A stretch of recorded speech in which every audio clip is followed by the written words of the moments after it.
Great.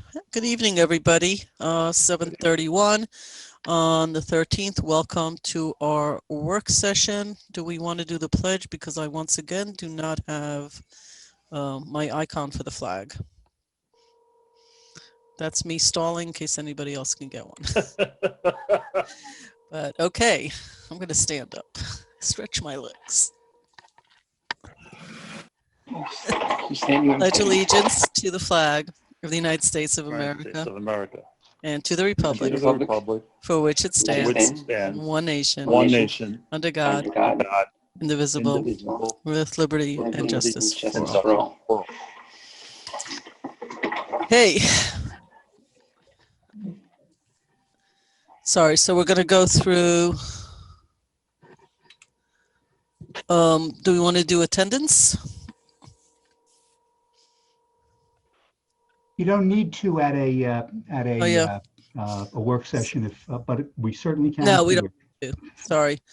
So we're going to go right into the agenda. And I think we're going to turn this over to the village manager. Yes? Yes, thank you. Thank you. Good evening, everybody. Welcome. So our first item on the agenda is a presentation by RJ Impastato of FOA and Sons. We've been working with RJ since the beginning of the year. This was FOA and Son was one of responses to our RFPs for insurance services. And I have to say, we have learned so much in such a short time, and we are looking to expand FOA and Sons Services Trust to also help with some of the issues we're dealing with health insurance. And we're going to be talking about that in the interest of having the board vote on a resolution to expand the scope of work of FOA and Sons. So with that, I would like to turn it over to Corporation Counsel Kahan. It's a brief presentation, and RJ. Thank you. Thank you, Karen. I appreciate it. Good evening, Mayor and members of the board. In your packet tonight is a proposal from FOA and Son, and I do want to echo what Karen said. The folks, particularly RJ Impastato and Nick Mamados on the health side, have been of invaluable assistance. On the general liability and auto side, we have, and workers' comp, we have different insurance carriers now in place with significant savings to the village. And on the health side, Nick has been helpful, very helpful to us with regard initially to our stop loss, with regard to our prescription benefit coverage, which will be changing as of February the 1st. But because we started so late in the game with the folks at FOA, there was really not an opportunity to do a deep dive into the health side of the work that we have, and we have significant health coverage and health benefits. So FOA would essentially act as a consultant for us to look at what we have and what is available out there in the marketplace, something we have not really looked at in a lengthy period of time. We've depended in large part upon our third-party administrator, which is UMR, which, as you folks know, is in fact part of United Healthcare, which is our insurance carrier. So it's probably better to have an outside consultant. The fee that's proposed by FOA is an annual fee of $28,700, but to point out that if in fact coverage is placed with other carriers, any commission that would be earned by FOA, we wouldn't be paying twice. It would basically be deducted from the $28,700 that is already part of this. But I can say from the conversations I have been on, and I know that our personnel director Paula has been on, and with Karen and with Maddie, I cannot, even just after a couple of months, speak highly enough of the work that we have and the assistance we have gotten from the folks at FOA and Sons. Thank you. It has resulted in both from the liability, but also from the health side, significant savings. We have a different stop loss carrier going forward with more coverage than we had before. And Dale, I know, was on many of these calls. And I know Trustee Quezada, you were on the calls when we were dealing with just interviewing the folks for the insurance broker. But it's, without speaking for other members of the staff, I think it's pretty much a unanimous thought that it would be a very good idea to have an insurance consultant to look at what we have, particularly, as we said, with regard to health coverage. And if we are able to make changes and do certain things, that's so much the better for the village. Nick Mamados has been invaluable on many of our conversations with the folks at UMR, and also following up with our new stop-loss carrier, which is now Tokyo Marine. So both RJ and Nick are on this call tonight. If there are any questions from the board, but we would be asking for the board for authorization for Karen to enter into the agreement with Foa and Sons based upon the proposal that is part of tonight's packet. Thank you.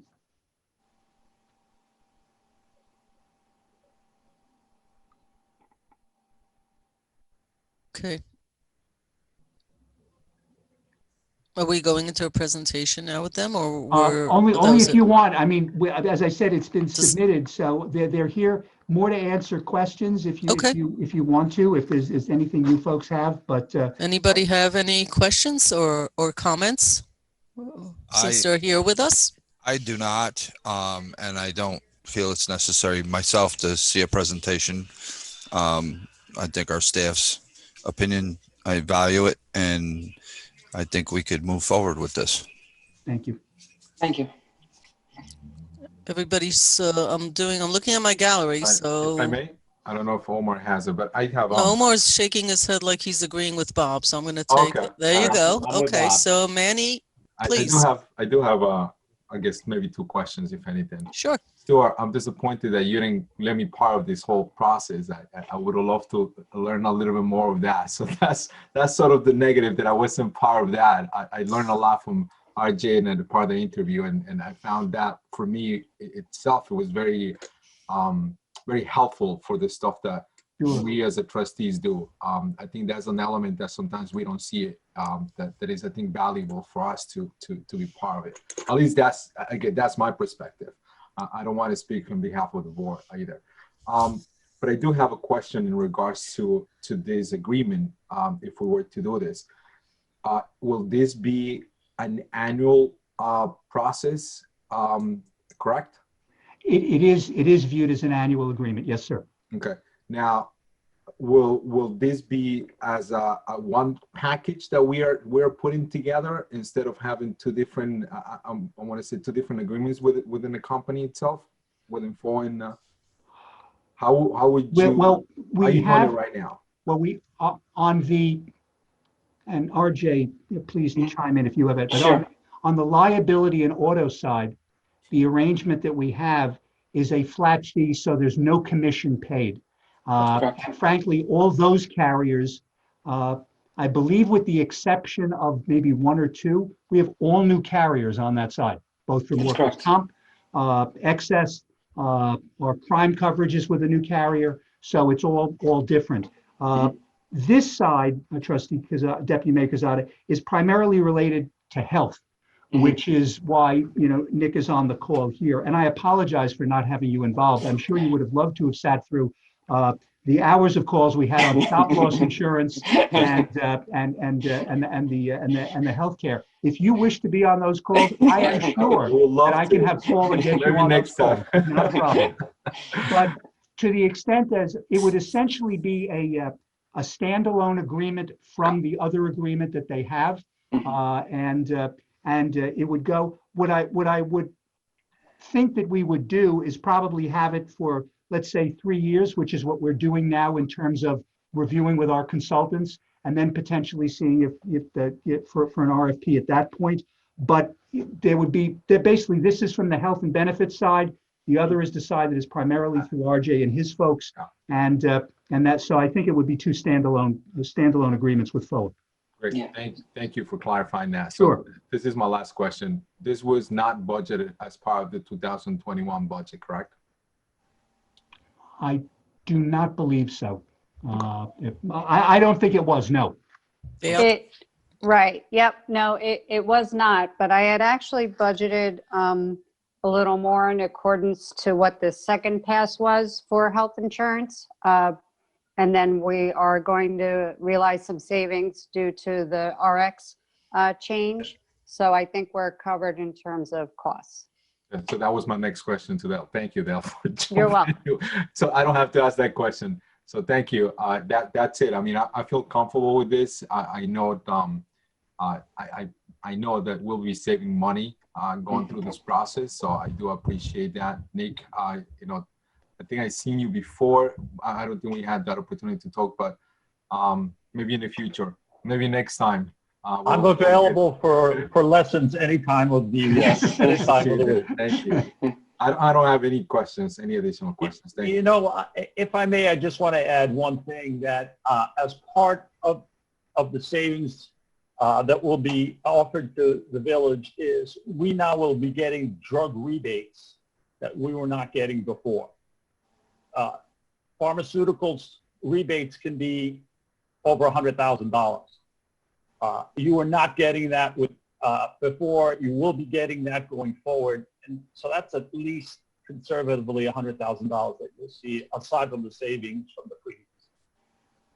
Wonderful. Very nice. Thank you. You're very welcome. Thank you very much, all. I see a Dan Leary on the call, but I don't see his. That's with regard to the next item on the agenda. Okay, so it's just in my gallery. I just didn't know if this was a third person involved with this. Okay, great. Thank you all. Thank you, everybody on staff. Thank you, Gail and team. Stuart and team. Village manager. This is like, to me, 80% of the work is roads, water, infrastructure, insurance, benefits. This is the core of really running a village and the operations of the village.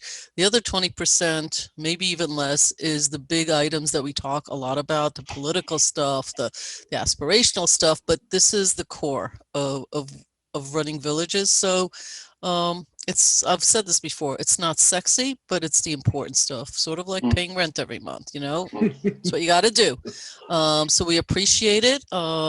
Some of the trustees, as you all know, and people that follow us, get really excited by sitting in hours and hours of meeting. They enjoy it. Seriously, I'm not being funny here. Others enjoy other things. So you've all heard on record that Manny Cazada wants to be in many hours of these kind of, he really does enjoy it, and I like it. We're glad that we have a diverse group of trustees here. Next item is going to be, I believe, the Hudson Crest. Yes. And Stuart, do you want to just lead us into this? RJ and Nick, I want to thank you both. Excellent. Thank you, board. Thank you, Tom. And Mayor, I'll have a resolution for next week's agenda with regard to this. But thank you both for attending tonight. Thank you for your time. Have a good night. So yes, correct, Mayor. The next item up is Hudson Crest, formerly Hudson Step, requesting an extension of their waterfront special permit. Okay, and Stuart, are you leading us in this one? Yes, it seems I am. Thank you, Mayor and members of the board. We have tonight Jonathan Cluse and Dan Leary, who is an attorney. I think the board is very familiar with Hudson Crest. I think that puts it mildly, so we probably don't have to go into a lot of detail. I have been sending you some emails today as to what the if I may just chime in, Stuart. Dana, you know, using Zoom, I just want to check in. Do you feel that we should just move forward, or do you feel you have enough to go by so that we can move forward, or do you need something else? Yeah. Yes, I'm quite familiar with the project. Thank you. Okay, just checking in. Thank you, Stuart. From the Thank you, Mayor. Good point. Where we are tonight is that the special waterfront permit that was issued by this board back in 2000 and in July of 2019 expires on January 16th of this year. It's an 18-month permit. And the applicant is here to request an extension. You are most familiar with Barnett Lieberman, from Ossining Land. Mr. Lieberman is not on the call, and Ossining Land is not, in fact, the owner of the property any longer. The owner of the property is an entity known as Ossining Membership LLC, as a result of, to be blunt, simply defaults on the loans on behalf of Ossining Land. So it is Ossining Membership that is seeking the extension. Similarly, it was Ossining Membership that recently sought and obtained an extension of the zoning variances from the Zoning Board of Appeals. I believe that was at the December meeting. If I'm not mistaken, I just recently saw the proposed resolution for that. I can tell you, as I've just written to the board tonight, that there was a wire transfer received today for $192,500, which represents the infrastructure work that was to be paid in accord with the resolution, as well as the site plan resolution. We are waiting receipt of the payment for the outstanding property taxes, which total $814,853.33. And we've calculated today that the building permit fee is $301,205, which is owed for the building permit. So what's specifically before the board tonight is the request for the extension of the special waterfront permit, which is a permit that can only be issued by the Board of Trustees. Again, while some payments have been made, the permit does face an expiration date of the 16th of this month, which is why I wanted to get it on before the board tonight. Then if need be, have a vote next week. I did send the board some memos earlier today with, some questions and some issues that might be out there if the board, wants to so inquire. But as I noted, as I said, Mr. Clues is here, Mr. Leary is here, they are both familiar, at least Mr. Leary is through me, of the, let's call it, tortured history of this project is the best way perhaps to put it, in the kindest way, and what has been going on and what is needed to be done. I think, this is an opportunity for the board to perhaps ask questions of Mr. Clues and Mr. Leary, as they are the ones who are, basically in the ownership position. I should say to Mr. Clues, I have been told by Mr. Lieberman that he is still involved from the construction end, and that may be one of the questions that you may want to address tonight as to what Mr. Lieberman's role is going forward in terms of what this is, because there is a site plan approval, as everyone is aware of. So I think it's important to know where things are and what the status is, and when you folks expect to actually put shovel into ground and get this project started, because it's critical that it gets started, but it is particularly critical it gets started because of where this is in the village, both in terms of being Broad Avenue, but being the area of the village that needs to be developed. It has been around for a very, very long time. As you folks are probably aware, all the approvals were in place, and yet Ossining Land allowed all those approvals to lapse, and they had to start all over again.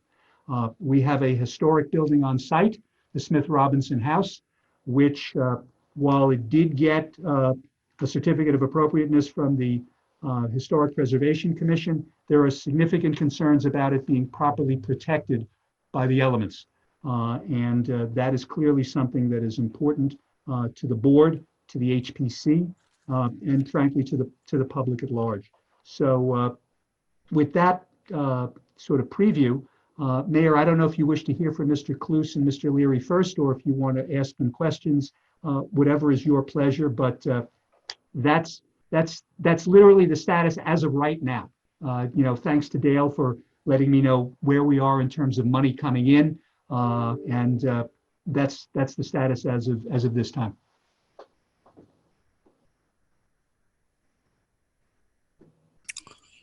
I just have maybe a request. Is Mr. Leary possible to put his screen on so we could see who we're actually talking to? Dan, yeah, if you I'm could very put sorry about that. The camera on my desktop does not work at this time, so I apologize for that. So you're not going to be able to see me. and I intend to have that addressed. So I do apologize. I hope you can hear me. We can hear you. Okay, again, I'm here. Good.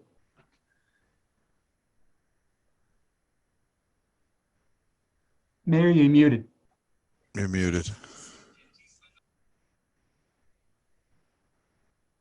It's one of those buttons. But it was that one. Hi, There you are. Thank you, Mr. Cluse. Some words to share with us possibly before we ask some questions? Of course. Good evening. My name is Jonathan Cluse. I am a member of the ownership entity of Hudson Crest.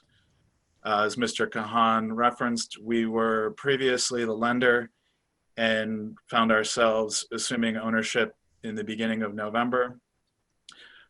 Since then, we have worked diligently to progress the project, and we will continue to do so. I'm happy to entertain any questions, please. I think there will be some questions. Who would like to go first? I would like to go last, if possible, please. Okay. I'll go. Dana? Hi, how are you? I was on the HPC, the Historic Preservation Commission, prior to joining the Board of Trustees. And of course, the house, the Smith Robinson house, is of great concern to us. And we do know that the demolition has occurred on each side of it, so it's standing out there all by itself. I have a couple questions. Do you retain the commitment to restoring and preserving that structure? We'll start with that. If I understand things correctly, that's part of the requirement of the agreements that at least historically have been put in place. So yes, we intend to honor all agreements in place. Do you intend to build the project as it has been designed? We were evaluating our options. I don't mean that as an evasive answer relative to potentially changing the project. I mean that more in the sense that we only recently find ourselves in the ownership position. Given that that was slightly over 2 months ago, we've been predominantly or almost exclusively focused on maintaining the approvals and getting the extension so that we have the runway to continue to make progress with the project. We're very familiar with how it's designed and what's approved, and that's what we're pursuing right now. There has been, we have no changes to the design of the project or to the physical makeup of the site other than the continuing demolition work that has been taking place. So everything that was approved is still the project, and that is the design and layout that was approved by the Board of Trustees as part of the special use permit for the planned waterfront district, the ZBA variances, and the site plan. It's the very same project that was previously granted a special use permit, and that's what we're seeking an extension of. Well, an 18-month extension, that I imagine within that time you expect to begin building. Why do you need 18 months? Well, and Stuart's here to correct me if I'm wrong, but the 18 months is rooted in your code. That's the term of it. And I think it actually references that term in the language when it comes to the renewal of it as well. Actually, Mr. Leary, if I might, and Trustee White and some of the other trustees may be familiar with this. The board can decide how much of an extension they wish to give. Indeed, with regard to Hudson Step in its prior iteration, when it had its earlier approvals, there were a number of extensions given to the special waterfront permit. I believe the first was 6 months, then it was 3 months, and then it was finally 1 month. So the board is not required to grant an 18-month extension at all. They can certainly grant a far shorter extension. That is a board determination. And I should also just point out, in response to one of Trustee White's questions as to what is intended to be built, it's very important to note that the building permit that is issued by the building inspector, if that's what happens here, it is the building permit that is based upon the special waterfront permit issued by this board.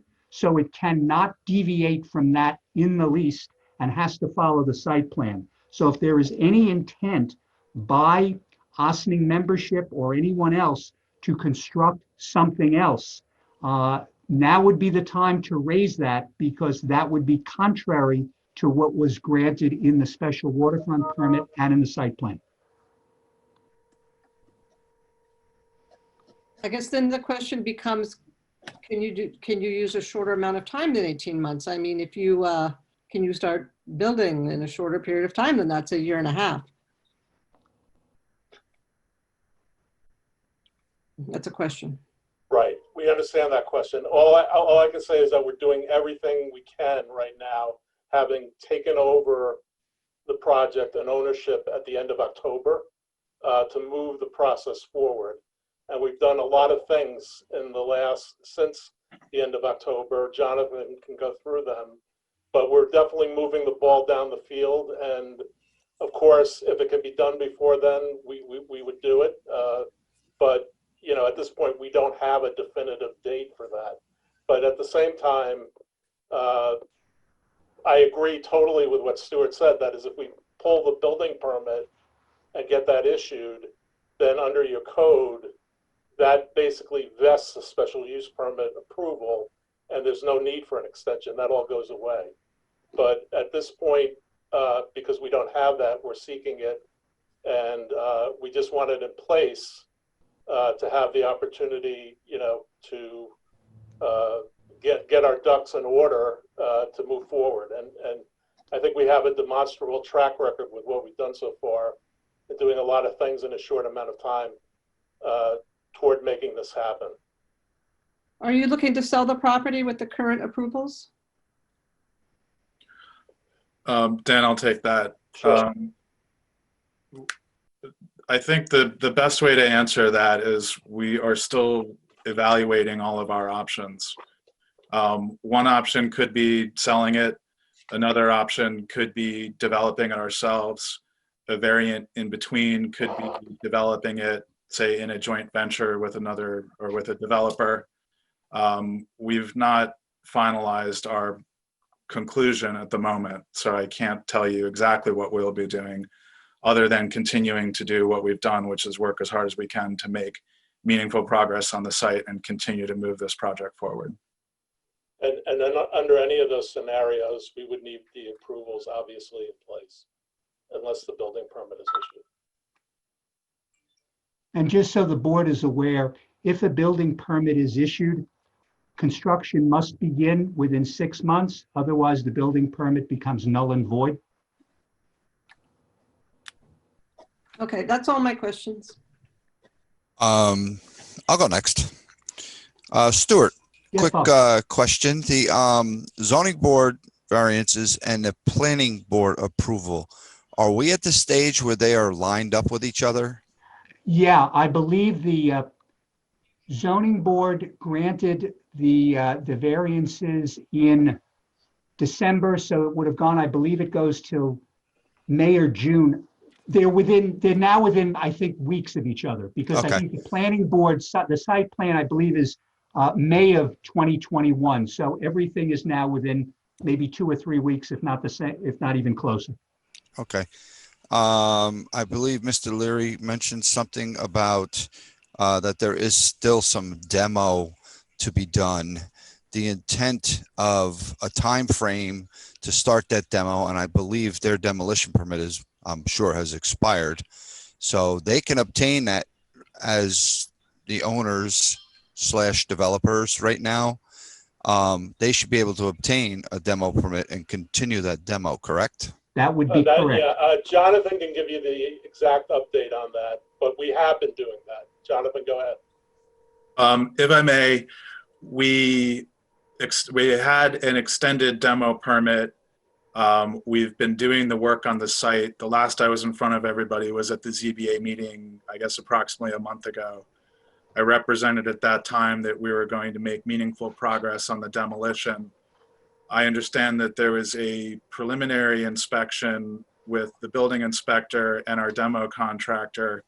I believe it was on Tuesday of last week, where it was concluded that we have finished the demolition and are ready to call for a final inspection. So just to be specific, the demolition has been completed. We worked very hard to get that accomplished. As soon as we mobilized with our demo contractor, the storm came, and you understand the rest of the history. Didn't help. It didn't help, yeah. And my last question, you mentioned you had 3 options of how you were going to move forward with this property, and one was using, I guess, you being the funder, or however you want to call it, and having a developer come in. Or we are not hopefully leaning towards Mr. Lieberman to be one of those developers, I would hope.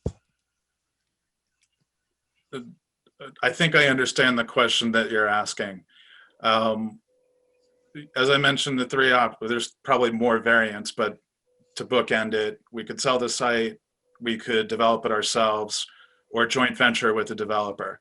I think again, we haven't concluded which path we might take, but to answer your question, if we were to pursue the path of joint venturing with a developer, I believe that we would pick someone significantly more institutional in its capability and background than Mr. Lieberman. All right, thank you. That's all I have.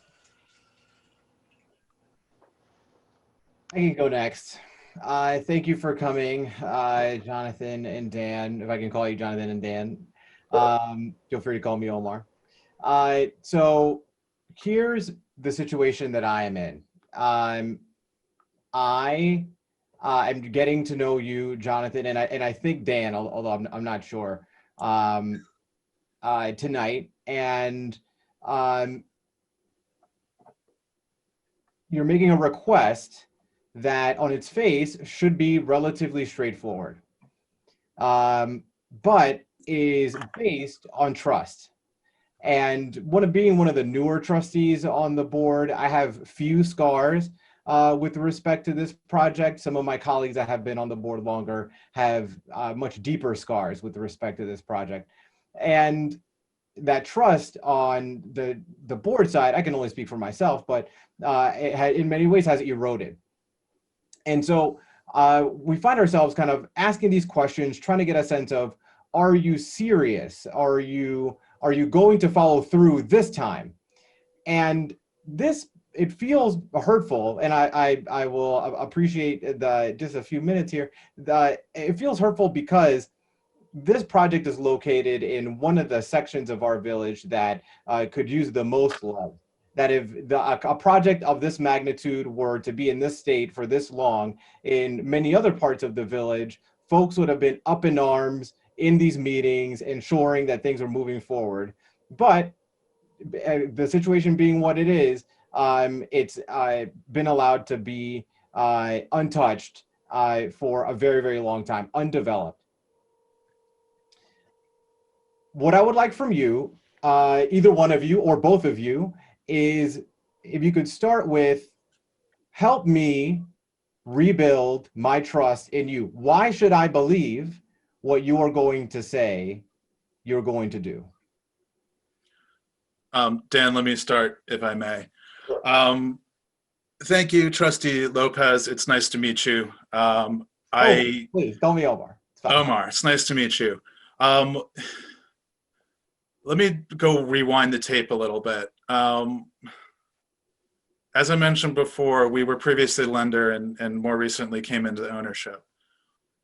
While we were the lender, I attended a variety of meetings in Ossining because I wanted to understand how the village and the town felt in the history and observe for myself the nature of the interaction. So I forget the word Mr. Kahan used when he was introducing the history of this project, tortured perhaps. I've taken the time to spend both in the meetings and also individually going to the site so that I personally understand the history. It's obviously challenging to jump both feet into something where, as a lender, you want to put your money out and get it back. You don't necessarily plan on coming into ownership, but here we are. I think the best way that I can answer your question and hopefully demonstrate to you and start to establish a level of trust is to review the history since we have been in ownership. Because as a lender, you don't have much control, especially not at the property or project level. But now that we're in the ownership position, we do. And again, as of very recently. But so the very end of October, beginning of November, we found ourselves in this ownership position. Since then, we have mobilized to complete the demolition. We have completed the demolition. We have submitted the building permit application. We have paid the water main relining payment fee or the agreed upon payment that was wired and received today, $192,500. We're waiting for an invoice on the building permit application fee, which is just slightly over $300,000, and we will pay that as soon as we've received the invoice. And today we are funding our internal accounts to make the real estate tax payment. So I can't, going forward, I guess you'll have to see, right? I can't give you a great answer about why. I mean, well, I can say that I do what I say I'm going to do, and I can give you the examples of what I represented in front of the ZBA about a month ago, and that we've now done that.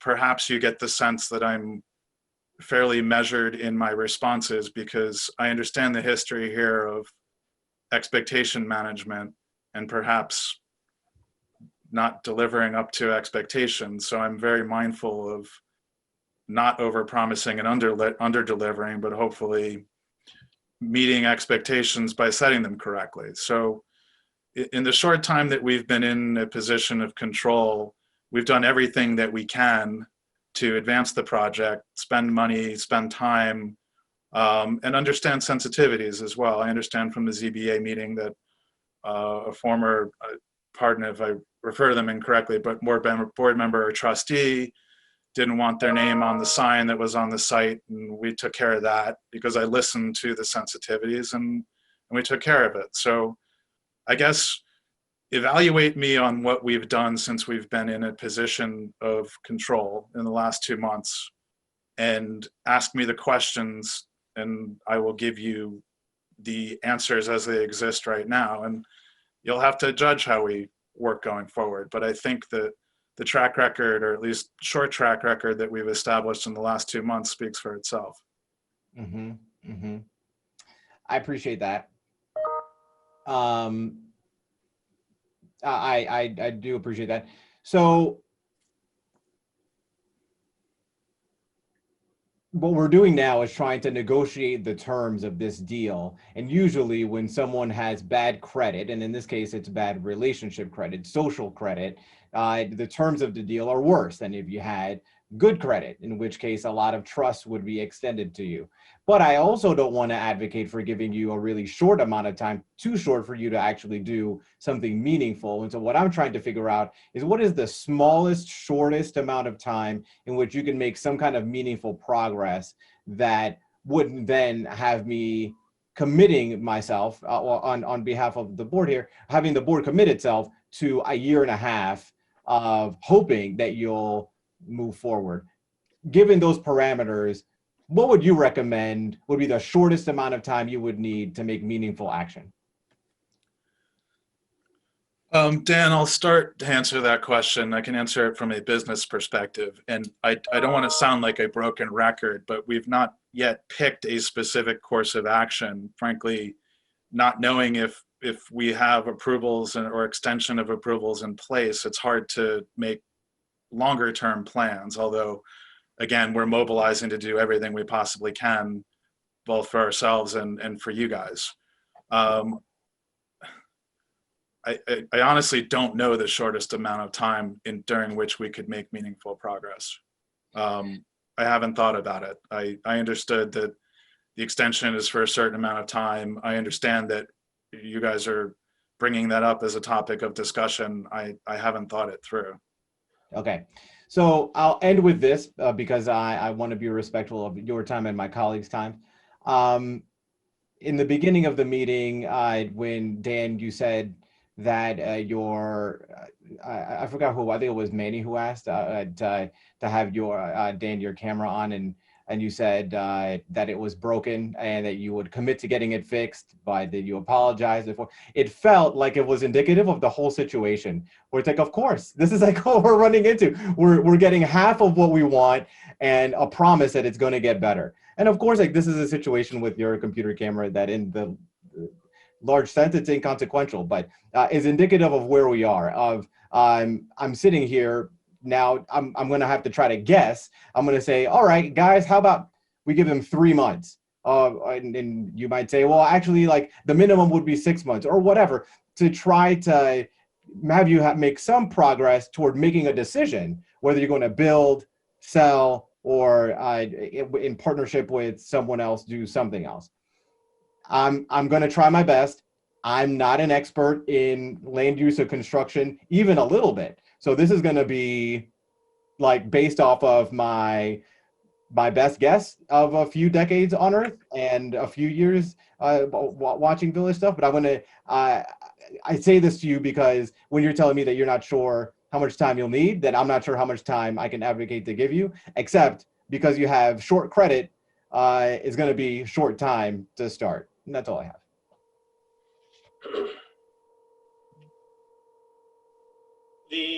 As I said before, and I understand what Stuart said about the shorter terms given to the prior owner, the code allows you to extend the term up to 18 months.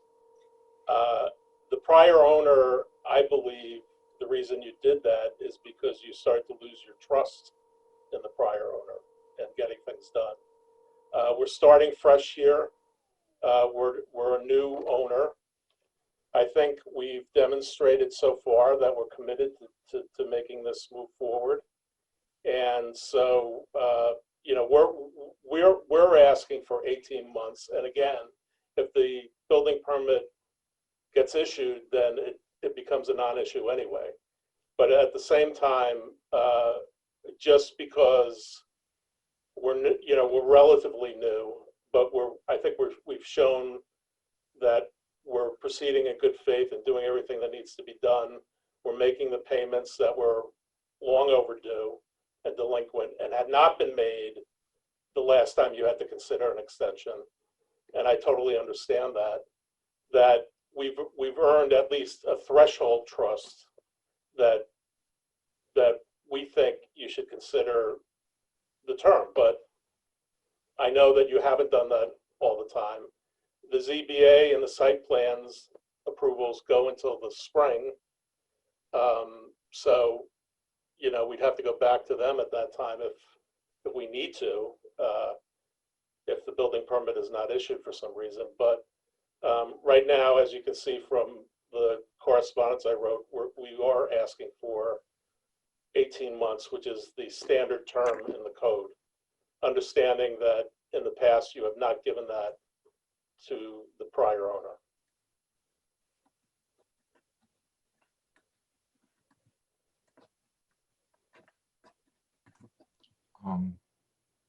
Mayor, may I?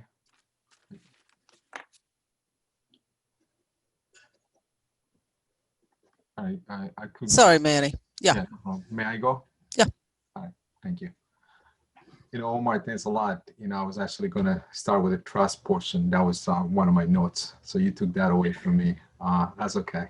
I have a bunch of questions, which I'm not going to ask those, a lot of them, because I think, you know, someone mentioned to me, and looking at these different windows that I have on my screen, you know, it makes me feel a little bit old in a way, because I have become the senior village board member here, and I have sat in this chair, not in this chair particular for the past few years, but you know, being in front of developers have been in front of the BOT before, and different occasions, different circumstances.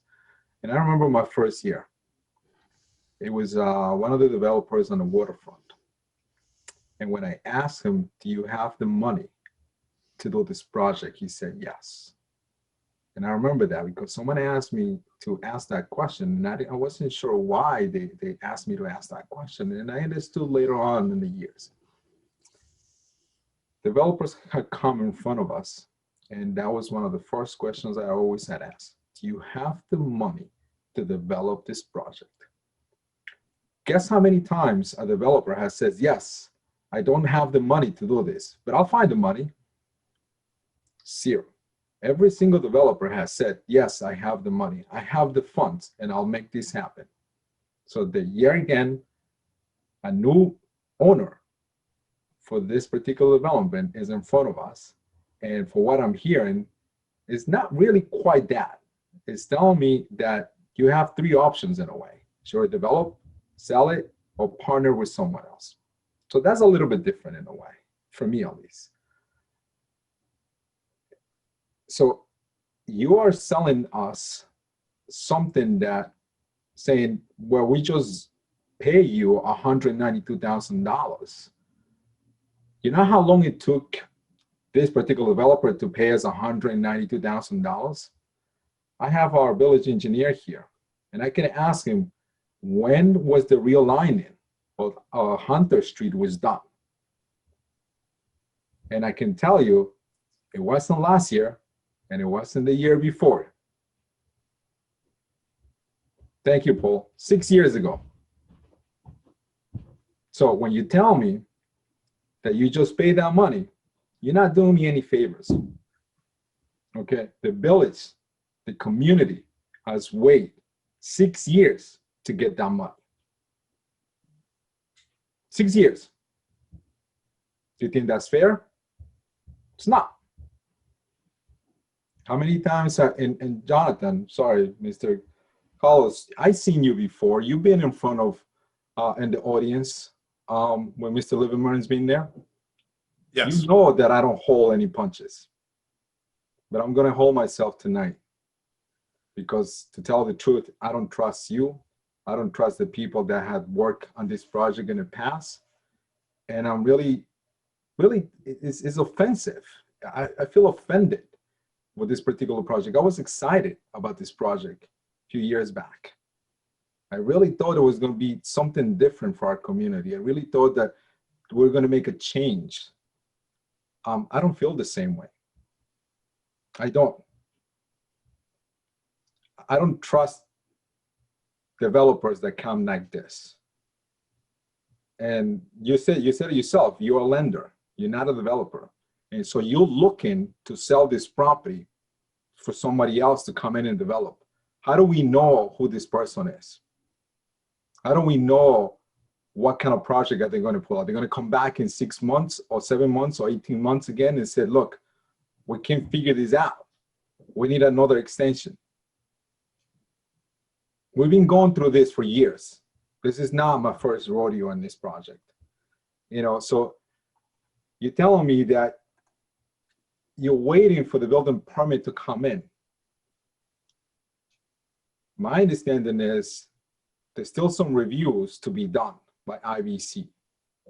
So even if you were to submit the building drawings with the revisions by tomorrow, you won't get a building permit until probably another 3 weeks, maybe 4, after the review is complete. Your extension is up on Saturday. The village board will be voting for this extension next Wednesday. Do you think you have the time to get your building permit done? I hardly doubt it. Not only that, but you say you pay the village. I know there's mechanical liens for the engineer, some of the contractors. Has those mechanical liens been paid? You don't have to answer. Okay? So at this point, I really don't know what you're really looking for. I know what my idea is for next Wednesday. I know where I'm heading. But that's just me. Thank you.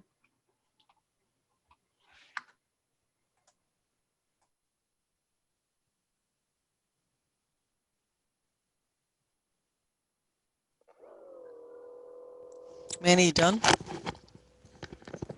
Yes, Mayor, I'm done. Thank you. So I think there's a sense of frustration and anger. I don't think it needs repeating, but let me just sort of take this down a different path for myself. I wrote down some words like, which Manny, I think, addressed the you said things like meaningful progress, demonstrable, record of activity. So I think it would be fair to say, and you can correct me if I'm wrong, that you did what needed to be done to be sitting here with us today. It's not the maximum. It's more like the minimum that needed to be done. But my issue is a little bit more similar to Omar. It's very difficult for us to know who we're speaking with, right? I mean, I don't know you. I've Googled you. I heard you say things like, I'm one of the lenders. So could you tell me a little bit about your company? So you've created a name for Ossining, but I think you're a partner or you have other companies. So who are we speaking with? Like, if you can, Jonathan, what is the company? Who are the owners of this property? Are you 58 people? Are you a bank? Are you a private equity firm? You're not developers, because I think you said that. I may have misunderstood. You can correct me. Who are we speaking to? Decision makers, lenders who are trying to get other buyers? What's happening here? Sure, I'll take a little bit of liberty here. So I'll start with myself. My name's Jonathan Cluse. I started my career on Wall Street. I transitioned into commercial real estate in 2005. And since 2016, I've been a private lender. That's me individually. Who you're ultimately speaking to, I know you can only see me, and you can't see Dan Larry because his monitor or his video is not working. He's our land use counsel. But who are we? On the one hand, it's two colleagues and I, and on the other hand, it's an institutional investor. When we make loans, we put our term sheets out under North Hill Capital Management. So our lender entity, NH Ossining Lender, is short for North Hill Ossining Lender. It's if you were to Google North Hill Capital Management, my two colleagues are Alfonso Kimchi and Vlad Schneider. The three of us together have a joint venture with an institutional investor based in Midtown, and we together were the lender and are now the owner. So I know Mr. Quezada referenced capitalization and developers and not having money. Our capital partner has approximately $1.5 billion of asset under management. So I think maybe relative to people who have stood in front of you before, maybe we're a little different, but that's the collectively entity who made the loan, and now collectively the entities who are in the ownership position. I don't know if I glossed over that too quickly, so if you have more specific questions, I'm happy to answer them. I'm sorry. Oh, sorry. Go ahead. No, go ahead. You own any other properties? Is this the only one? Has this happened to you before? Do you have a track record of work this type of situation? I can speak to the loans that I'm involved in with our capital partner, the institutional investor. We've taken ownership of another project where I had to work through it. So I guess a small track record of finding ourselves in this position. I can't speak to other investments that our capital partner has. Generally speaking, they're a lender, not an owner. And then my colleagues, Alfonso and Vlad, who were probably listening in, they have developed before ground up multifamily. They've been a lender a lot longer than I have. I know they've found themselves in positions where they've ended up assuming ownership in transactions. So I think to answer your question, we're collectively not unfamiliar with finding ourselves in the ownership position, although our primary business is as a lender. How long have you held the paper on this? How long have you been the lender to this property? We closed our loan on, I want to say September 29th, 2017. So that puts us a little over 3 years. well, up until the end of October when we switched from being a lender to being the owner. It's not that long ago. So my own experience with this, so when you took over, this property was already in a nerve-wracking situation. This is, by then, there were already issues, and there were issues with him. This is not the only development that he's involved in. So you haven't been, you weren't here from the beginning. You actually took over the ownership, the paper, and you became a lender actually relatively recently in the scheme of things, knowing that this was not a smooth run. Is that an accurate portrayal? Yeah, we came in towards the end of 2017. We understood that the site itself, I believe they purchased, or Barnett and Stefan purchased it in, I think, 2007 or 2008. So we understood that there was already a fairly long history, at which point we stepped in to make a loan in 2017. Okay. Or end of 2017. I'm not a lawyer, but I was a commercial lender for a major institution in the city, and I have to tell you that I never made a loan without going to the property and understanding what I was taking over. So the commentary that you just took it over and you really don't have a plan, I won't go to the far saying it's disingenuous. I would say that I'm highly surprised, especially with all the public meetings we had about it, that if I were to invest money, that was at the butt end of the cigar, right? So it's the last piece of the cigar that you're going to get a couple of drags out of because most of it is gone. I would have thought that you would come today with an actual plan, because this is, you didn't get surprised here. And certainly with all these public meetings, could have Googled all of this. I'm just surprised you don't have a plan, to be honest with you, or not one that you're sharing. So I'm a little bit worried about my trust value right now, and a little bit surprised having been in this business, not to the extent that you have. It was when I was a junior banker, but nevertheless, it was one of the biggest in the United States, and we never made a loan without knowing what we were getting into. So a little bit shocking, to be honest with you. So I'm not feeling great. Now I'm going to ask the question of our attorney. Stuart, if the vote is a thumbs down next week, what's happening with this scenario? I mean, we've already had the conversation by Trustee Lopez about short and long and middle. Manny didn't give us a sense, neither did Bob, but my sense of the board is it's anywhere for, and Dana as well, it's from a couple of months to the whole 18 months, or somewhere in the middle. And we can debate that for a long time. But my question is, what if it's zero? Okay, assuming that no building permit is issued in the interim, if in fact this board determines that there should be no extension granted, then the density which was awarded to the project by virtue of the special permit, that's the reason the permit was granted in the first place, the density is gone, and it would require a new site plan. Start from scratch. That's right, because they could not build then, because they would not have the density as required by the permit. Okay. And this is up for next week, right? So this is the work session to discuss this. And did I hear from you at one point in my 5 years as a trustee that it isn't just the timing that we could attach our own value to, right? So it's not an up or down vote. It's also timing. Are there specification or specific things that we can attach to our decision to, let us say, for the sake of argument, you've got 16 months. I'm just going to put a number. It doesn't really matter what the number, but you must do X, Y, and Z beforehand, et cetera, in addition to whatever our codes and everything else says. This board can impose conditions. The board has previously done that with other projects with regard to extensions of special waterfront. As long as what is being proposed is not inconsistent with the code, there is nothing that prohibits the board from doing just that.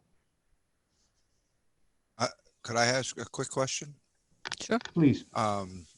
Because you kind of read my mind there, Rika. Oh, I'm scared now. No, it's empty right now. Trust me. The condition part of this, and it is very convenient that the money got wired today and they're coming in front of us. You know, you start reading between the lines, and I don't know you, you don't know me, and I get the whole trust thing. I've been through this since I was on the zoning board with this project. I'm not going to go into a whole history. So could a condition be, just say we granted this to line up with the zoning board and the planning board approvals.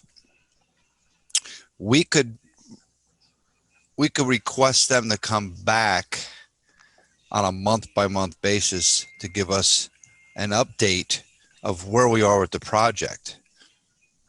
Correct? As a matter of fact, Trustee Fritchie, that's actually in the resolution that is being sought to be extended tonight. Mr. Lieberman was, for example, to come back, I believe it was at least report back, if not live, every 3 months. If Right. This board wants something on a more frequent basis, that is absolutely doable as a condition of the permit, of the Okay. extension. I mean, I would, trust me, I would love nothing more than to have this happen. And I agree with all the sentiments of my colleagues. It's just, I'm in a tough place right now. I really am, to be honest with you. And I'm just trying to think of options that I think that we would all be able to agree on.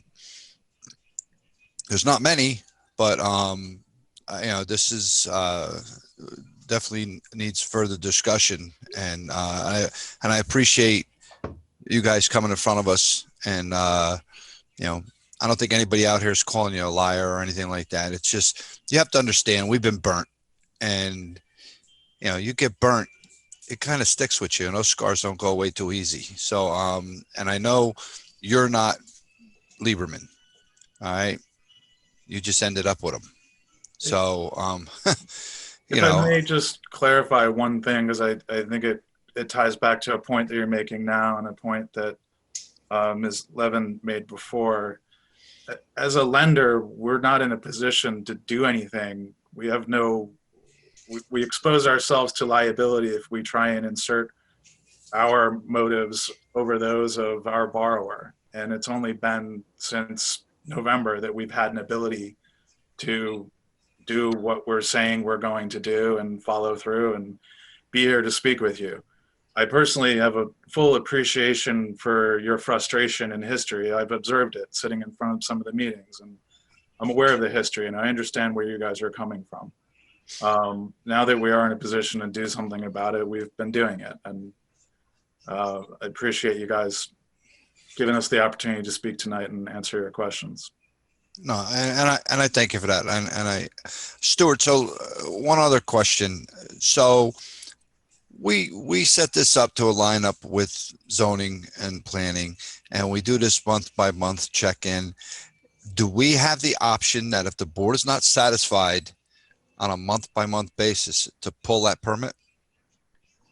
The answer is yes. One of the issues that came up the last time this permit was granted, and I put some of that confusion actually on my own part, because there were some members of the board who actually thought that that was a provision in the prior resolution, which effectively said if they don't do this, they can effectively pull the plug.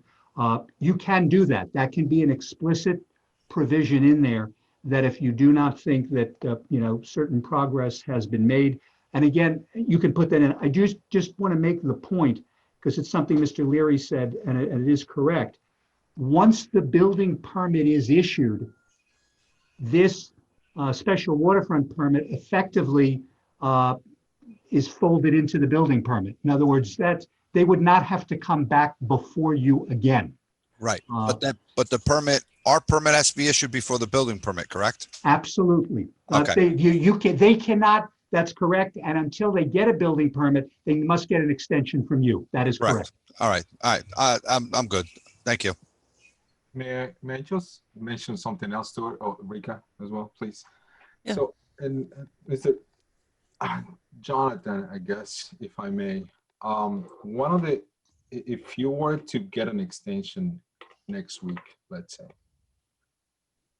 one of the conditions we had talked to Mr. With the previous owner, I want to call it, was for this project to start working with the infrastructure that was surrounding the property. And one of the elements that is part of the infrastructure is actually the connections between James Street and Hunter Street. Again, if you were to get an extension for a special permit, would you be willing to start with that project as soon as possible? I just want to ask a clarifying question. You started by mentioning infrastructure and a connection with James and Hunter Street. I don't understand what you're specifically asking me. So part of the site plan, I guess you may go back to your drawings and you can ask Stuart for additional information. But part of the site plan approval, and one of the conditions we had as a board in the beginning of this process was the realignment of the water on Hunter Street. That was one of the big ones, and that's the $192,000 that you just paid early today. The other one was the connection between the complex that is behind your property on James 15 and 16 James. There's a path there, and I can never remember. Stuart, what is it? Oh, Dana, you probably know this. Breakneck Hill. Breakneck. Thank you. And there's a reason it's called that. Yeah, if you slip, you break your neck. I mean, it's straight down. Well, it's on a cliff. So one of the things that we were talking about back then is the connectivity between the downtown and parts of that area of Hunter Street, and how much people actually uses that path itself. So we, as a board, at that time, we made the agreement, as one of the elements for the special permit was for this developer to actually fix that problem, fix that issue that we were having. And it's part of the site plan itself. So if you look at your site plan drawings, you'll find the drawings for this particular project as part of the site plan approval. So again, my question to you is, if you were to get an extension for 3 months, 6 months, the 18 months that you guys are requiring, are you willing to start working in a project right away? Not in 6 months, not in 2 months, like right away. I'm sorry, I'm just jotting down a note here. So I'm just thinking this through out loud, so pardon me while I speak out loud a little bit.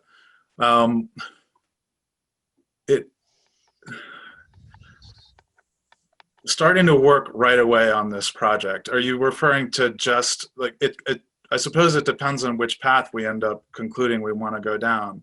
Do we want to sell it? Do we want to JV? Do we want to develop it ourselves? Again, I'm not trying to be evasive. Are you asking about starting on a particular component of it before everything else, or a commitment to honor what's already been approved or part of the site plan? I'm just that is already, again, so that is already part of the approval. That is already part of the scope of the work itself. What I'm asking is, because right now, forget about the building permit for the complex itself, sure. I'm asking for you guys to start with a small little project on the side of your site. That's what I'm asking. So if you guys are not willing to commit, regardless, if you sell it, if you partner up with somebody else, that is irrelevant to me. What I'm asking you is you guys are willing to work on this project right away if you guys were to get an extension for the special permit.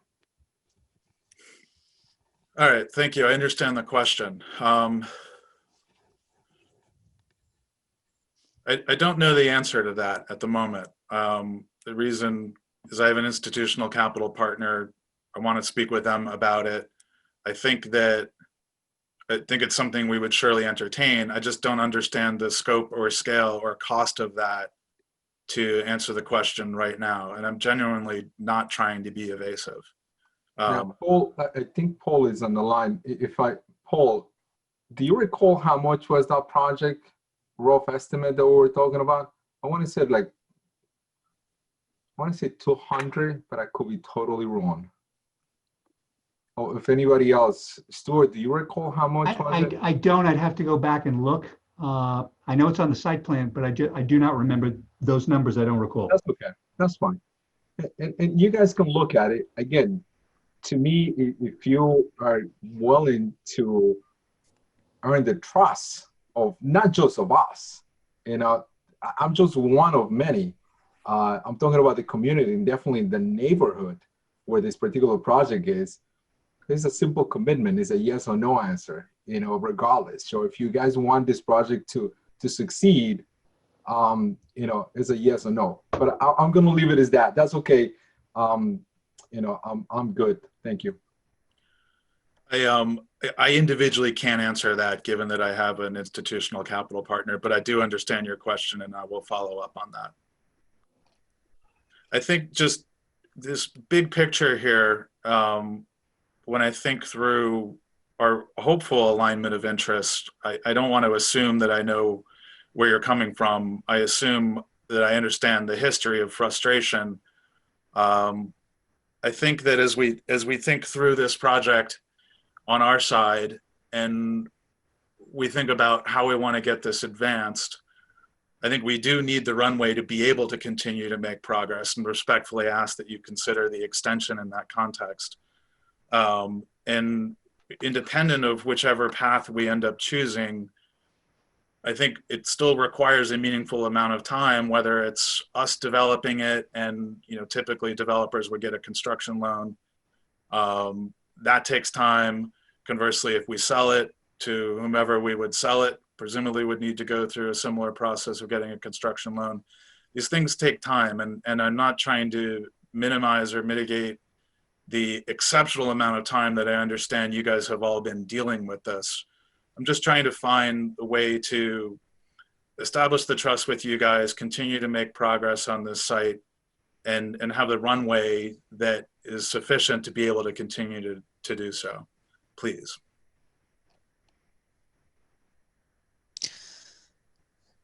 Okay. Mayor, can I ask a question? Is that okay? Of course. Okay. It's a work session after all. Mr. Cluse, I just wonder, and maybe you or Mr. Leary can answer just two questions that I have. One is, I note that at the very end of December, the lender brought a foreclosure case. And I was sort of wondering why that was, because effectively you're foreclosing against yourself. That's one thing. The other thing is, and I'm not saying anything out of turn, I have spoken, not recently, but within really the last 10 days with Mr. Lieberman. And Mr. Lieberman has said to me that he is still looking to work a joint venture, frankly, with you folks, and that he has already arranged for a contractor who he's, with regard to the project. I'm not asking about the veracity of what Mr. Lieberman has said, but given what you have said before, that you do not anticipate that if there is a joint venture or a developer, it would be Mr. Lieberman. I think it would be important for the board to know, are there discussions with Lieberman still continuing that he would have a role in this project? I'll answer the second question first, and then I'll pass it to Dan to address the first question. We're not having any conversations with Mr. Lieberman about joint venturing with him. Okay. So if he's made any arrangements with a contractor, it's not something you're familiar with? It's not something that involves us. Okay. And is he in a position to make an arrangement at this point with a contractor, or is he effectively out of this project? He has no standing in this project. Okay, that answers that. Thank you. Dan, could you answer the thing about the foreclosure? Sure. So I am not the attorney of record for the foreclosure. Stuart Glick from Thompson Knight is the attorney handling that. And I did reach out to Stuart to find out more about why that was done. And so he advised me that the foreclosure in this case is really just a formality. They've come into ownership. But for example, title companies look to, having the foreclosure in place, the order in place to ensure clean title. The deed that comes out of it increases the marketability of the property and the project, and they expect it will move quickly and will not impact the property development in any way. So it's really just a formality to clean title, and that's what I understood from what he advised me.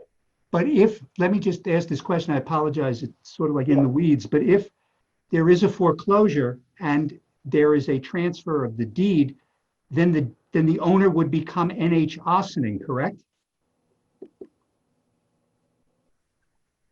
I don't know the answer to that question at this point. I'm not the attorney for the. No, I recognize, Dan, that you're not, but you I think understand. The bottom line is that that entity, through the stipulation, effectively is the same as the entities that are going to own it.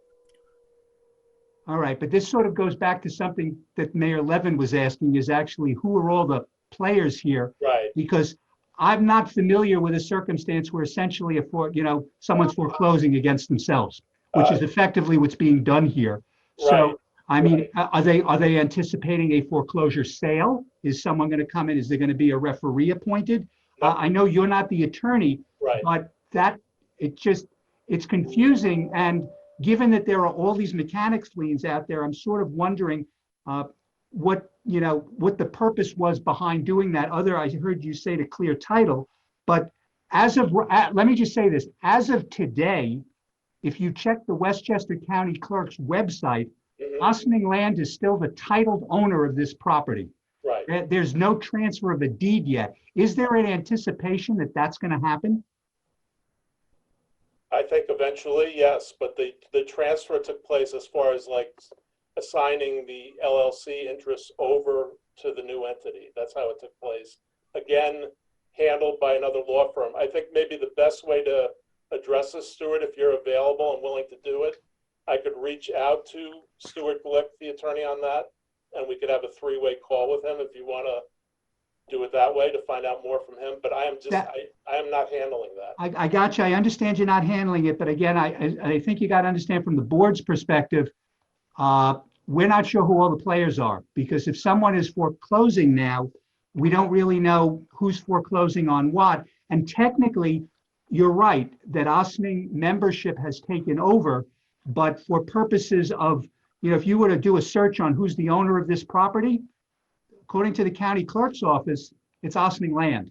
Now, I realize that's not the case because of the court case, but it's fairly confusing, and it may be good to speak with Mr. Glick to see exactly what's going on. I will say this: I did reach out to Mr. Glick earlier with regard to the underlying case, and never got any correspondence back. I actually spoke with Mr. Lieberman's attorney instead. So he's willing to talk to me now. That's wonderful. But it's just a matter of trying to figure out, if there is a foreclosure, what exactly does that mean? And then who at the end of the day becomes the owner? Is there going to, one of the questions is, in fact, does that mean there's going to be a sale of the property, and will you be looking to sell it to someone else through the foreclosure? Mr. Kahan, I'm not going to give you a legal answer, but just a practical business answer. The ownership of the entities, NH Ossining Lender and Ossining Membership, it's the same ownership. So there's no different parties involved in the entities. They're all the same underlying owners. Yeah, so that's why I'm wondering, are you actually then looking to sell it through a foreclosure and either buy it or get a third party to come in and buy it? And again, we're just trying to figure out what to do next. But those are questions for another day, but it was something that's sort of percolating through here. Thank you, Mayor. I appreciate the opportunity to ask the questions.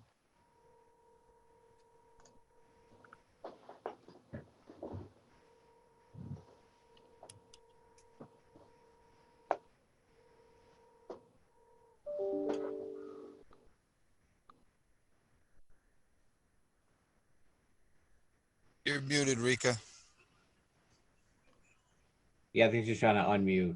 She's pressing the button and she's got to unmute on the computer. You know, there are two mute issues here. There's this thing and then there's that. Thank you for bringing back to where something that's important to me, which is who are we speaking with? Who's in charge? Who's going to be in charge in 30 days? You know, and you Google these companies, you know, there's a recent, I guess, foreclosure case of $11.5 million being listed by one entity against the other. We need to know who we're speaking to, because that's one of the problems. And I will reiterate, maybe a little differently than the way Omar Lopez said. I don't know how this would look if it's in a different neighborhood. What I do know before my time is the amount of excitement and trust and anticipation and aspiration that in this area of our village, there would be something great and big and provide housing and provide lots of stuff and parking, and would be maybe even a model for more stuff, because there is not all that much room in 3.2 square miles to build, to be honest with you. But when there's a spot like that, it's a great opportunity. And so a lot of the reason the can was kicked isn't for lack of interest. It's exactly to me. And again, these are trustees that made decisions before my time. I was still am a constituent, but I was then. It always seemed to me that they really wanted this to work and were willing to do a lot of stuff, and our staff did a lot of stuff exactly because of where this is, that they want more, that everybody did whatever they could, asked for as much as they could. And that's where the scars come in. And I think there was such a desire for greatness here. And when there's a desire for greatness, the disappointment is double the size. And I think that's what, and I'm walking away from this conversation. You seem like nice people, Mr. Kloos, you seem like a nice guy, you know, you seem like you know what you're doing, but I'm not feeling like great about this even after this conversation. And I think that was your desired outcome today, is to come to say, listen folks, I want to be really transparent, this is where we are. My greatest disappointment is that you guys are professionals in what you do. You're not some little mom and pop shop, and you come in front of a board of trustees knowing how we feel about this without a plan. And a plan can be done from an office. A plan doesn't need to be anything but here's our plan, and not to be able to come to that. I mean, tech companies have been built in less than 3 months with a business plan. So let alone something that you all are experts in. So I'm just a little bit concerned, and I'm especially concerned because of where this is in our village and all the hopes of so many trustees and mayors before I even sat in this chair, and I'm sort of speaking on their behalf too. So let's see where we're at over the next few days, and I think Stuart will follow up a little bit to cross the T's and dot the I's, because that's what he does for us so well. So does anybody have any comments? And by anybody, it could be you, Jonathan, it could be one of the trustees, staff. Does anybody have anything to add? Just looking at the gallery. I'll just mention, I'm sorry that you have that takeaway. I am, just as a matter of style, admittedly cautious and a little bit guarded, because I try and set expectations clearly. I understand the history enough that if I wanted to tell you what I thought you wanted to hear, I could. I'm specifically choosing not to do that. I'm telling you where we're at, and sometimes, at least in my world, the answer I don't know is an acceptable answer, but I don't think that mitigates any of your frustration. So I'm just being transparent and telling you where we're at this moment, what our intentions are. Hopefully, you know, sharing with you the things that we've done, the time we've committed, the money that we've spent, but most importantly, you know, trying to do the things that you guys would want to get done to have this project advanced in the very short time that we've been in a position to actually do something about it. Again, I understand and appreciate the history. It's only recently any of us have had something to do with it, and we're working very hard and doing those things. And I'll just wrap it up. If anyone else has any questions, by all means, please. But I appreciate the audience. I appreciate the opportunity to speak with you. I appreciate the opportunity to answer your questions, and we're happy to follow up on technicals and everything else that we've discussed. And thank you. Thanks very much. Appreciate you being here. Anybody? We're good? Thank you. Thank you. Have a good evening. Thank you. Thanks very Thank much, you. gentlemen. Good evening. Village manager? Thank you. Next up is the board will be resuming the conversation about the potential update of the village seal as it was discussed on the final 2020 legislative session. Okay, so I'm going to say it's on me that instead of having you write Village Board of Trustees as the contact, we probably should have given you a name of some sort. Dana and Manny have been working on this. If I may, though, folks, just frame this a little bit. At the tail end of 2020, which to me seems like months and months ago, but I'm told it's only a few days ago, a case was brought in front of the board to look at whether we should continue using a seal that has an Indian head on it. As the seal, it's the government seal. I just want to make that clear. These are not logos. These are the actual government seal we've been using for, I think, about 70 years, since 1952, if I'm not mistaken. And secondarily to that, if you're going to then take something down, what do you replace it with? And a seal or artwork for a seal was presented in different venues. I just want to reframe the conversation. The majority board members, Dana was not there. Dana recently joined, but Dana was included in the conversation.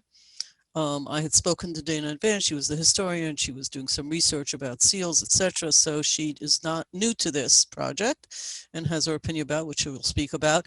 But the majority of the board did not agree with the process of how this was handled, how the artist came about, the singular surveys, and a whole bunch of things I could go on about. But the important piece of it is that out of that, a presentation was made.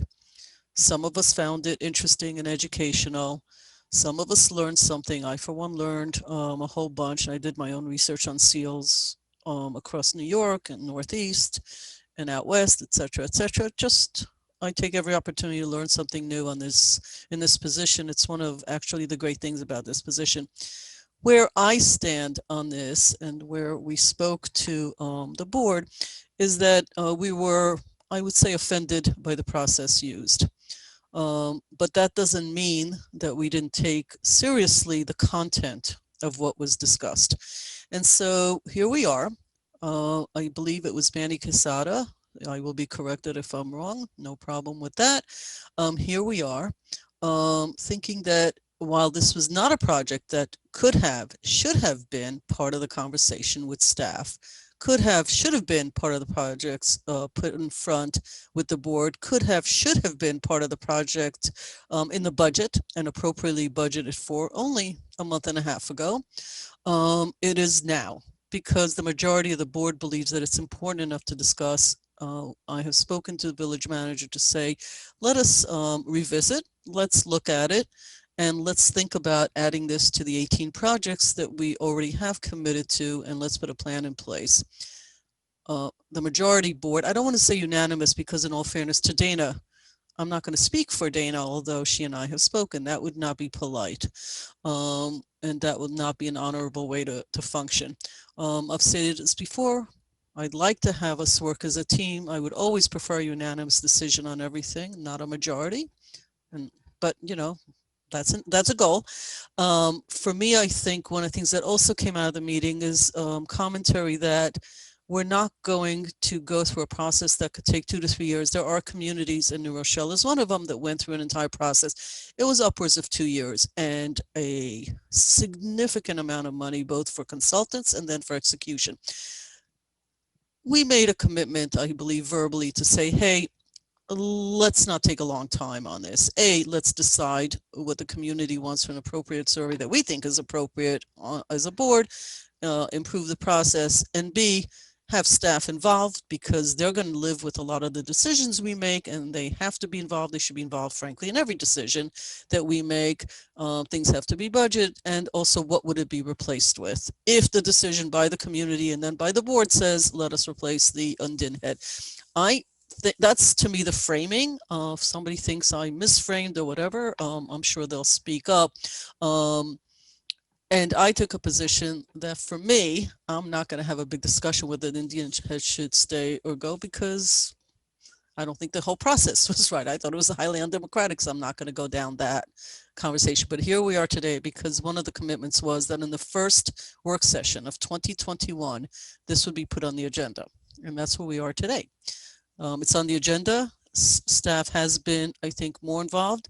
We have learned a few things, you know, that needs to be buttoned up, which will also be discussed, and we need a plan of action on how we're going to do the next steps. I would like to turn this over now, and everybody's going to get a chance to speak, so that's not the issue. It's a work session, which is what we're designed for, is to have conversations and with staff and business. But I believe that Manny and Dana, and I don't know who wants to speak first, have done a little bit of work and have given this some thought about how we might want to move forward, if I have that right. Thank you, Rika. Mayor, I do appreciate that. Yes, actually, Dana and I, Dana took some of the bullet points that I had and put it into a little bit different format. That was helpful. She added a couple of things that you know, we had a brief conversation.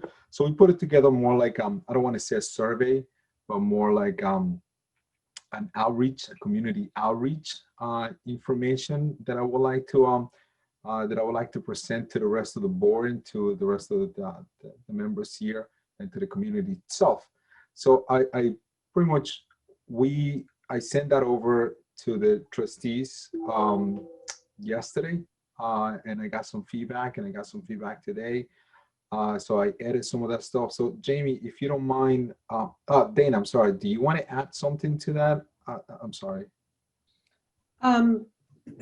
No, I think there might be still a few more tweaks to do, but I think we're pretty close to arriving at a survey that we can push out to the community.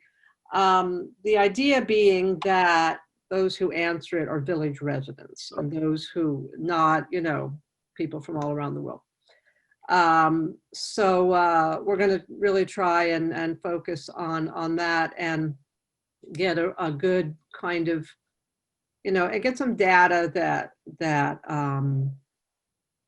we can trust. I for one support looking into changing the seal.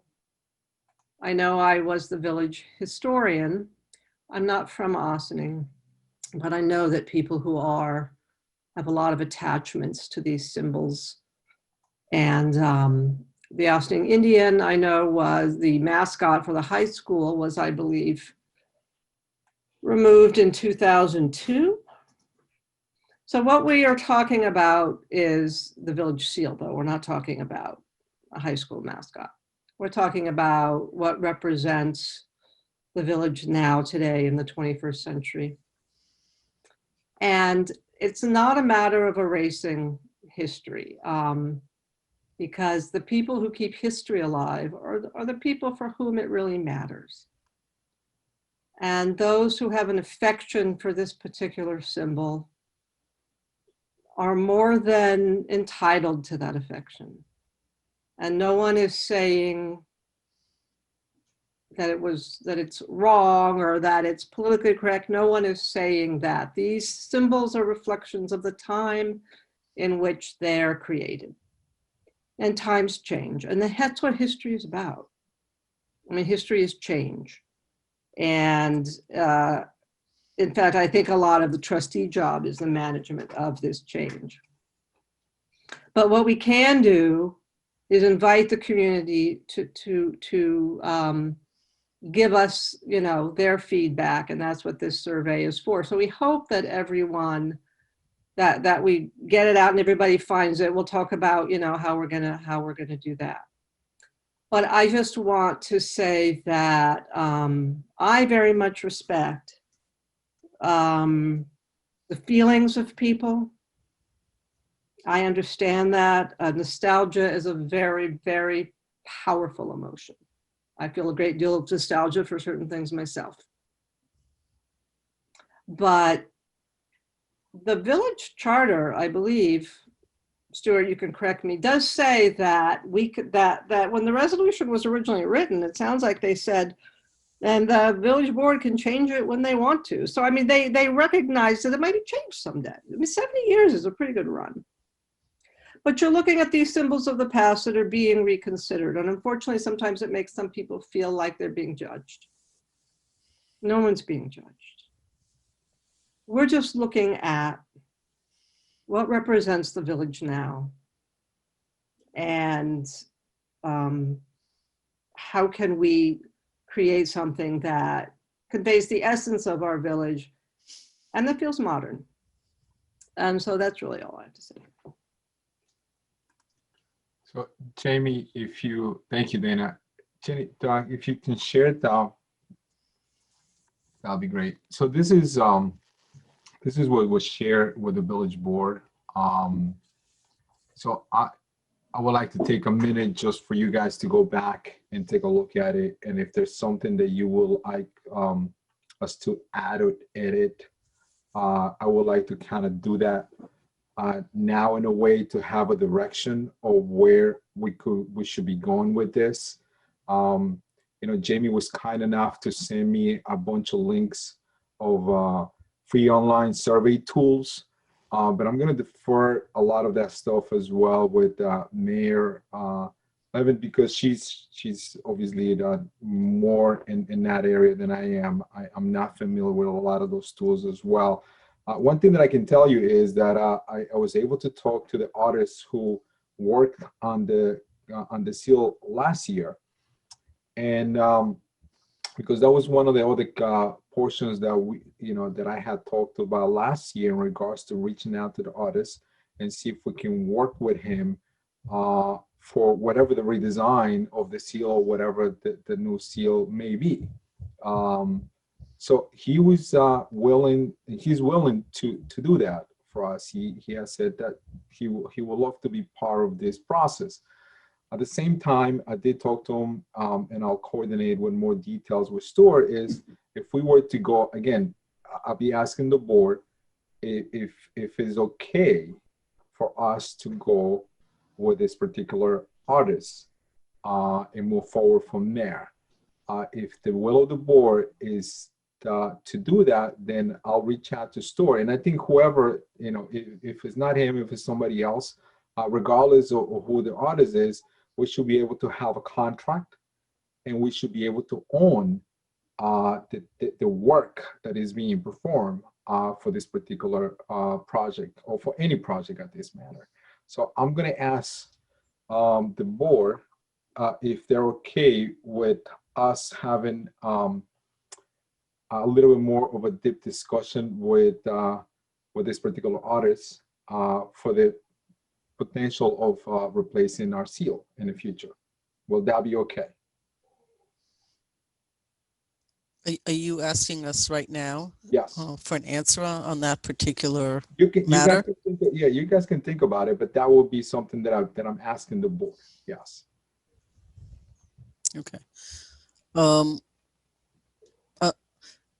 I guess it's fair to answer a question and then others can chime in. So I'm process driven. So for me, there are certain steps here. Number one, a survey to go out that I think is representative more of what we like. It's not so uniquely different except for one major aspect, which is that it must be the village residents that live here today, whether they've lived here for over a century or they've lived here for 1 hour. The people that live here today are the ones that will decide, because no matter when you do this, that's what it's going to be. 5 years from now, 10 years from now, it will be the people that live, but it has to be people who live in the village. I personally would not like to make this an artist's race. In other words, some people like the opportunity to have a bunch of artists bid on things. I actually think that this person, for me, can probably, once we get an understanding of 2 or 3 concepts that people vote, that they get the highest vote, and it seems to work. Staff has to look at it too. It could be a beautiful artistic rendition that nobody can turn into a sign. Doesn't work on any venue that we have, doesn't work on buildings, doesn't work on decals, doesn't have enough contrast, doesn't have the word Ossining correctly in it. It's got to be a government seal. This is not a logo design, you know, for a presentation. It's like a seal, a government seal. So once we get a sense of that, I have no problem using, you know, a local artist. I'm not sure exactly what contract was ever signed with him, but a contract must be signed, and we will leave that to staff and our attorney, not only for the amount of money, but also in order to pay, there has to be a contract of service. And most importantly for me, and I've been doing marketing for many years, so I'll be very clear about this, and I think municipalities have the same issues. We must, without a question, own all rights to that asset. It does not belong to the artist. If we don't have a contract that says that, it most likely will belong to the artist. That is not a way that we can work, not only with this artist, but with any. So there must be, and the staff will help us with this, that we own it into perpetuity, that we own all of it in any way that we use it, shape or form, and that we have a right to change the work.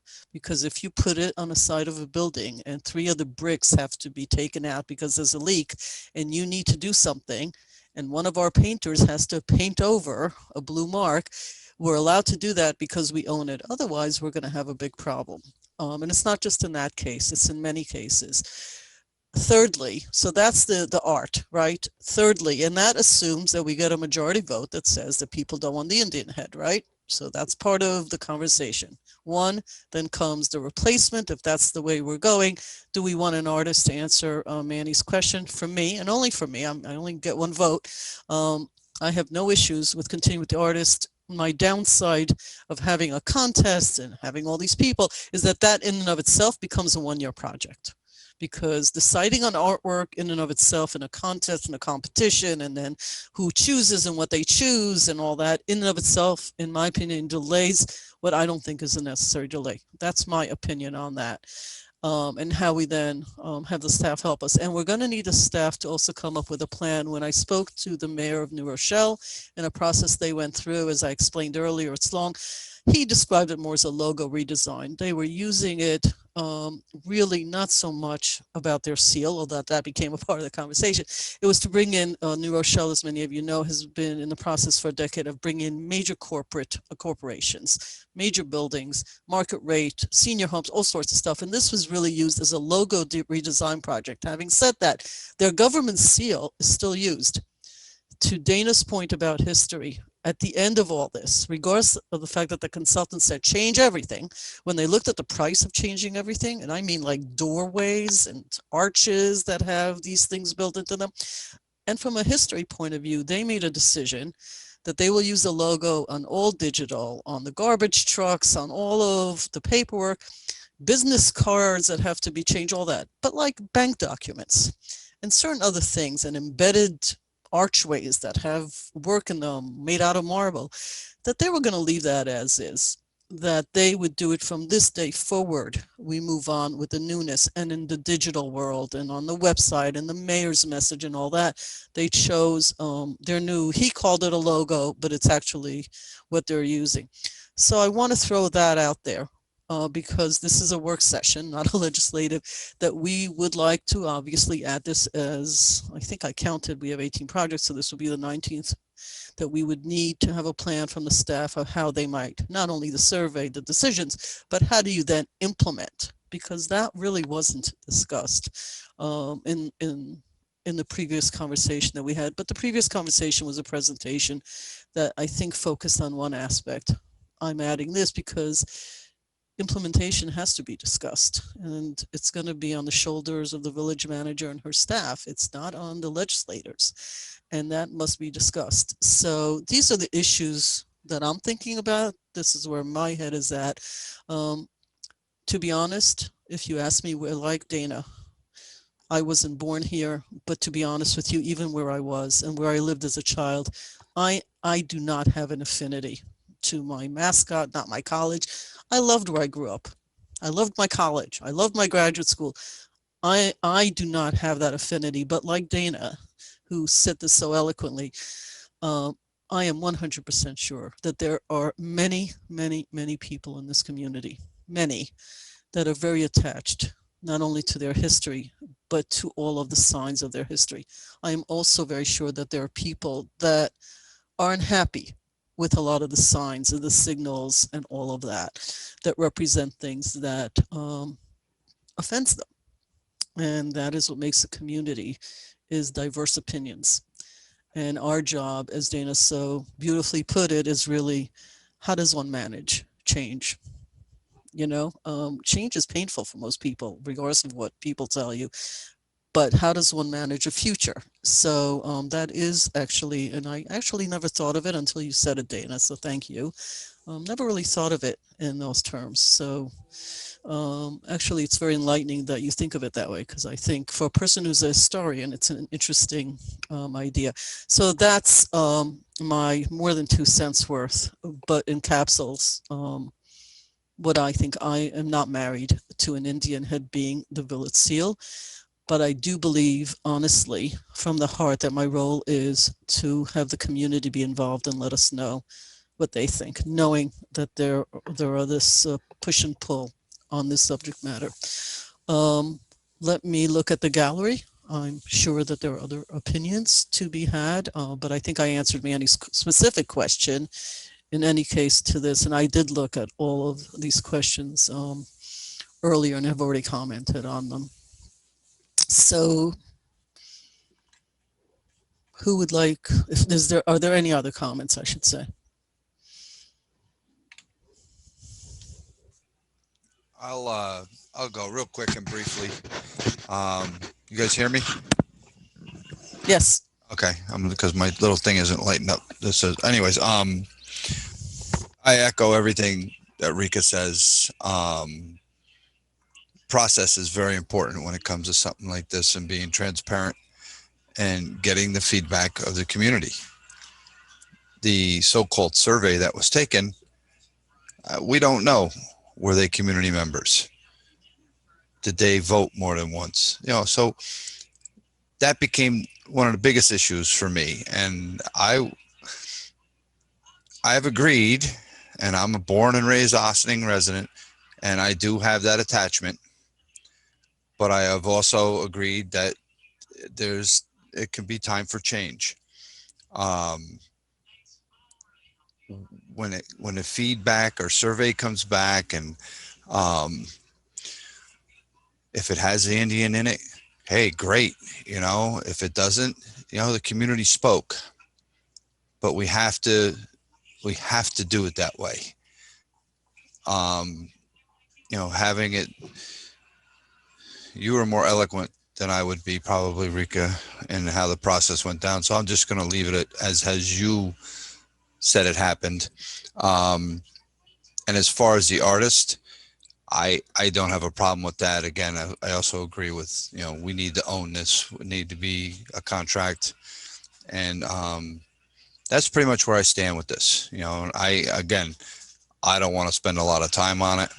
I know we can't set a time frame right now, but the sooner the better. So, but Manny, yeah, I have no problem using that guy.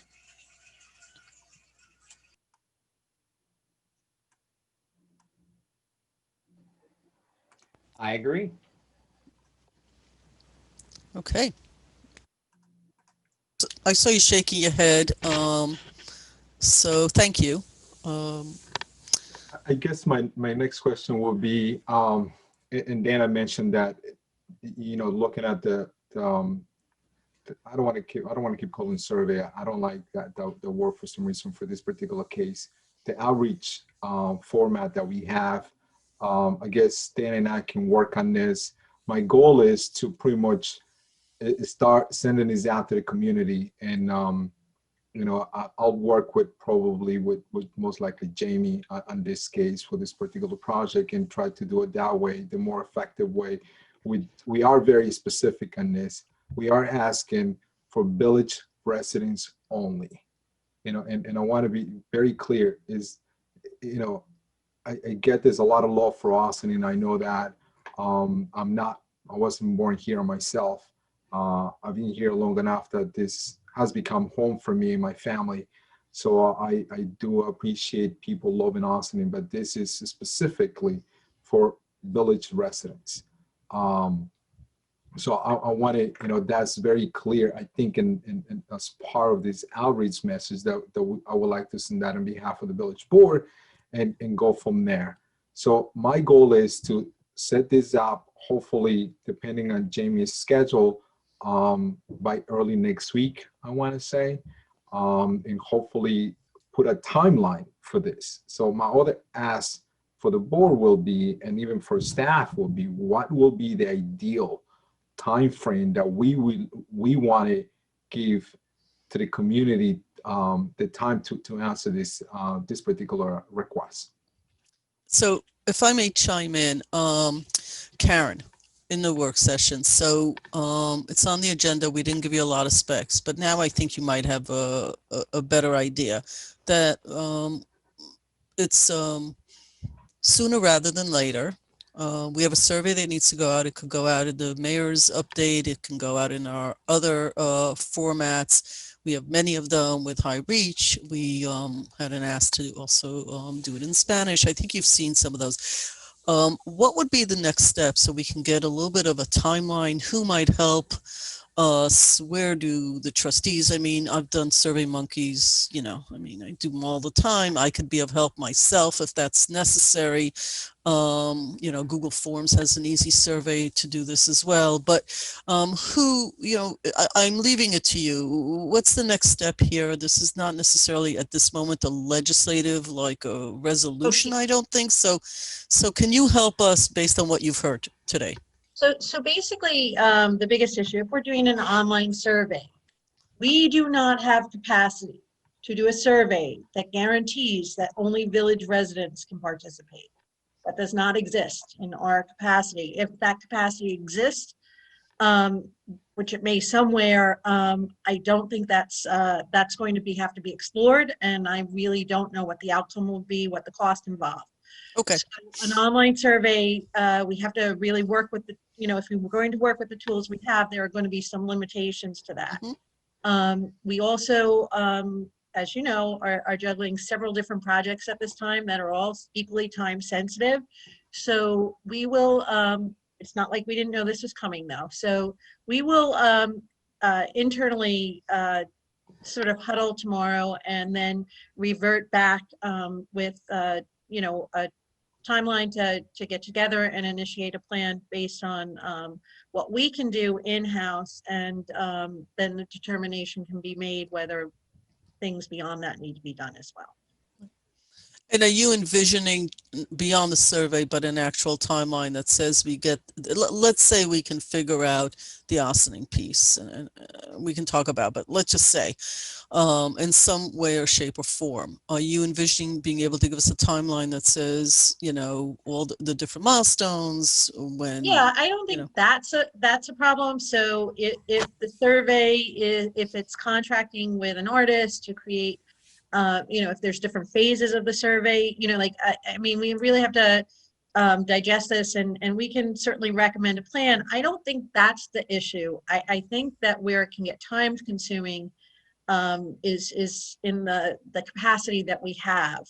A survey that is specific to, we couldn't even really do it to a zip code and guarantee that people from a certain, the village would be would only include the village.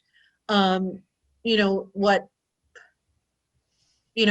really don't know how we could do that effectively. So that I actually think that is more concerning to me. If we get over that, then I think putting the plan together, everything falls in place much more easily in terms of timing and how long. But discussing the artists and bring them in and doing a contract and all that's not dependent on a survey, and sort of putting a budget together that says, gee, I guess this means here's a list of things we have to change. Business cards, decals on trucks. There's a time there could be a thing that says once you make the decision, these are the type of things. There might be a budget. you know, I mean, I'm imagining that's part of it. We have a block in the road, and that's called a survey to Ossining residents. Okay, we'll work through that. But once we get that, there's other timelines. We never sat down, in my opinion, I don't think, I could be wrong, and said, okay, here's a list of the 183 things that have to get changed. We also will need to agree that some of these things will not. So there may be a doorway made out of bronze that may cost $200,000 to replace because it was done in 1970 and it's etched in who knows what. You may say you may want to leave that one alone, but all the decals on all the trucks can be done in 6 months, and it's, you know, $5,000 to $10,000. I mean, we need to scope out this project the way we would any other project. So we've got, and you're going to tell us the hurdles. One hurdle is the survey for sure. I think another one is making sure that it's done correctly in Spanish, and that may be a little bit of time, although it's not a very long survey. Then there is the, you know, the data. So it's everything's an hourglass. Collect data, synthesize data, put it out there, right? It's all a big hourglass, every project.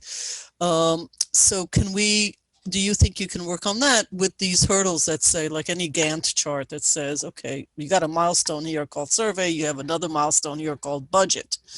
And, you know, it may take 6 months to do one aspect and then a whole other 12 months because we never approved the budget, and here's what it's going to look like, and it might be bigger than a bread box. So do you think, when do you think that can get done? Like, do you see that as a 2 week from now kind of thing, or? I think that's probably realistic within the next 2 weeks. Does that work for everybody? Like what just described, is that okay? Yeah. Looking, I'm getting this sort of action, so I guess we're good? Okay. Yeah. And the Spanish version is already translated. I mean, there may be some tweaks, but I already did that portion of this survey. So yeah, I think that getting the plan together, getting it within the next 2 weeks, we can pull all the information that needs to be for the plan, and then during that time in parallel, we can maybe look at what our survey options are, and then within the next 2 weeks, we can push that out and discuss further and fine tune the plan and execute the survey at that point. Right. Okay, well, I think 2 weeks is like a snap of the fingers. I mean, that to me is no time at all. That's to get the plan together. I think after we get the plan together, Well, you might come back and say it takes 18 months to switch over all the trucks and, you know, buildings and whatever. And we're going to do them in 3 phases. By the way, New Rochelle did it in a 2.5 year, highly planned. And again, only going forward. They didn't go back to a whole heck of a lot of stuff. There are plaques all over their parks. There's hundreds of them, all sorts of stuff. But okay, I mean, I think that's fair enough. Feels right to me.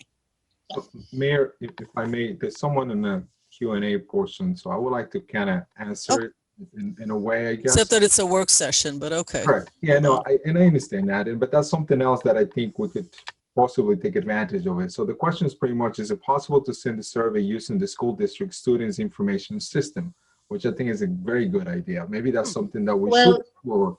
We have to talk to the school district, and I'm not sure that they would allow that. Karen, but please. More importantly, it will not reach people who don't have school-age children. So, Karen, I didn't finish reading the question, and I didn't finish answering the question. Okay, sorry about that. That's okay.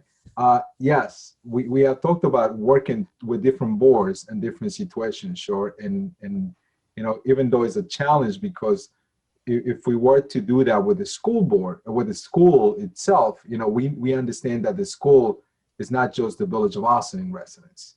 But that's something that I would like to explore, talking to Ray, maybe, if there's a possibility. I don't know yet. In regards to the other question where the person is mentioning about sending a paper survey, you know, one of the things that we've been trying to do in village government is try to become as green as possible. And I'm not sure how the rest of the board will feel of sending a survey as a paper. You know, I'm not, you know, I don't know, I'm a little bit conflicted because I understand that. I know some people, you know, that goes back to the answer of Karen, is like a lot of people don't have children in the school system that they may be able to get the paper survey or questionnaire, I guess, in a way. But, you know, at the same time, I understand that some people just they may just take that and think it's a junk mail and then just throw it out and, don't even look at it. So I have to be mindful of that as well. So that's something that we can discuss internally and approach it the best way we could. But if I could build off of that, Manny. Yes. One of the things that some representatives, I know Sandy Galiff does this, sends out a newsletter that we get in the mail. There's also a digital version, but on there is a survey, a community survey that she'll ask about certain issues.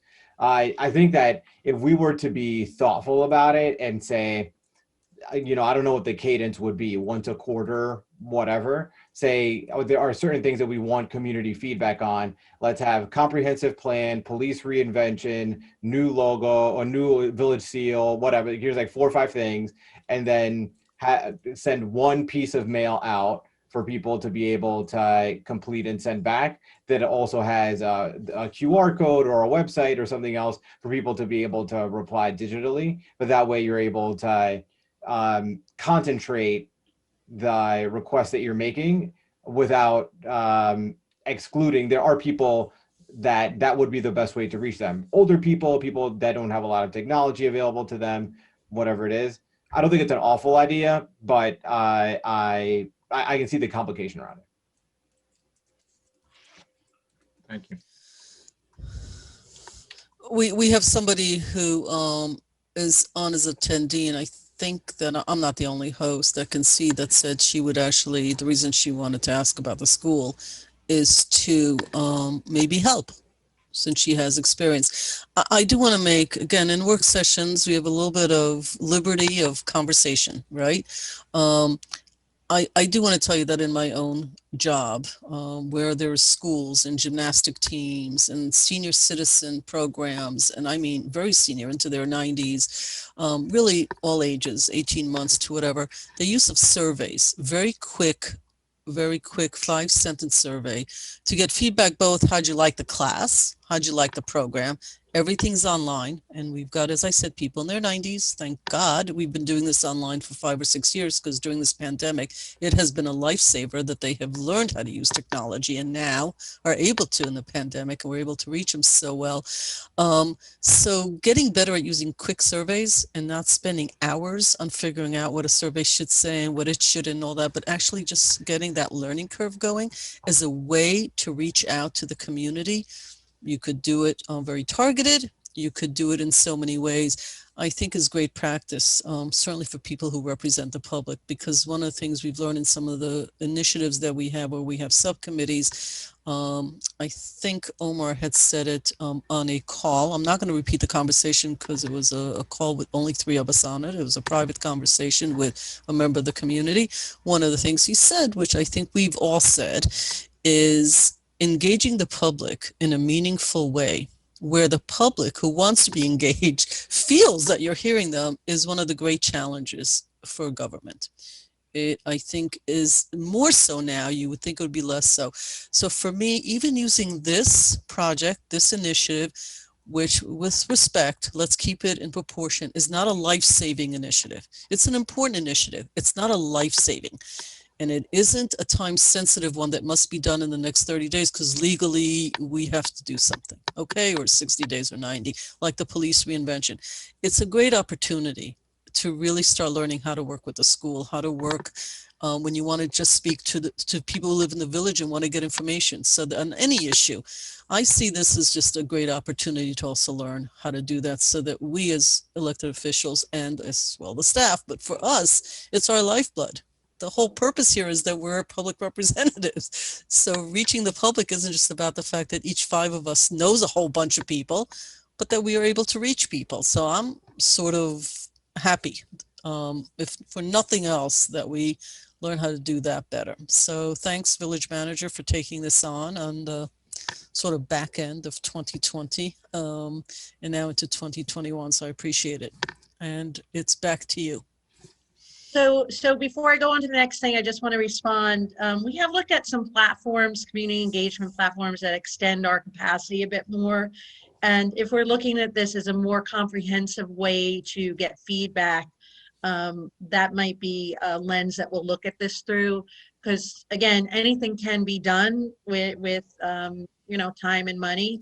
But we want to, you know, just based on the resources we have. So when we chart this out, we will flag some of those considerations, which may mean that we want to look at other opportunities to expand our current outreach capability, which some communities have done successfully. So it is indeed a good opportunity to get better at that. So next up, we have our village treasurer, who is discussing our capital plan and our ability to establish funding so that we can execute our capital projects. Thank you, Treasurer Brennan. Just your show now. Great. Thank you. Thank you, Village Manager DeTore. Good evening, Mayor and trustees. We had sent out a memo last Friday, which encapsulated basically what we had ended up with during our budget meetings in speaking about our capital plan for 2021 and the capital projects that we had pinpointed that we could fund from our fund balance amounts are now being brought forth so that we can establish the capital budgets for these projects, fund them from 2020 fund balance or appropriated surplus and get them on the books, as well as then departments can move forward with those projects. They included vehicles for the police department, 3 of those, 1 fire department chief's vehicle, for the parks department, a pickup truck with plow. Under public improvements, we have renovations at the John Paul Rodriguez Operations Center for the file room. For the police building, they were looking for new flooring in the court offices and area. And for parks, we had other park improvements, which included benches, grills, tables, and additional receptacles. So for all of those projects, the total amount to be funded by the general fund is $377,000, and then $15,000 will be used from the water fund. That's for the file room renovations for their piece. The second portion of the memo brought forward 2 of our larger capital projects that we are going to present the board with a bond resolution at the next legislative session. One of those projects is for the McCarthy Drive water main replacement. This is a project that we're doing in tandem with the town. The village portion that we will be borrowing for is $625,000. In doing the numbers, that amount relates to $40,625 a year for a 20-year bond issue. The second project is for the Snowden Westerly Railroad Bridge water main replacement. We are doing the bond resolution for $700,000. We are hoping that the actual costs come in less, at which point we can physically borrow a lesser amount, but you can't borrow more than what you approve in the bond resolution. So we just want to make sure we're covered in case we run into any issues on that. And Paul Frioli and Andy Teese are here, as well as if there's any questions on those 2 projects.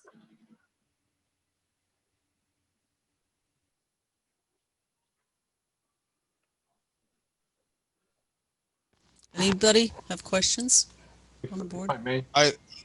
Go ahead. Go ahead, Sean. Go ahead, Bob. No, I'll yield to my senior on the board. Go ahead, Manny. Thanks, Bob. Thank you, Dale, for the detailed information you sent us. So I have a quick question for for Andy and Paul, I guess, in regards to the following room renovations. Is that the one down in the basement?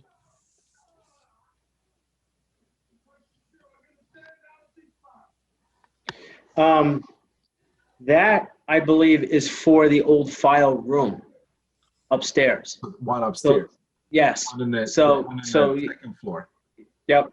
That's what that is room, for. Right? The map The map room? Yep. The old map room, and that's to make whatever we decide as far as office space. Once we pick an architect, we just needed to have a placeholder.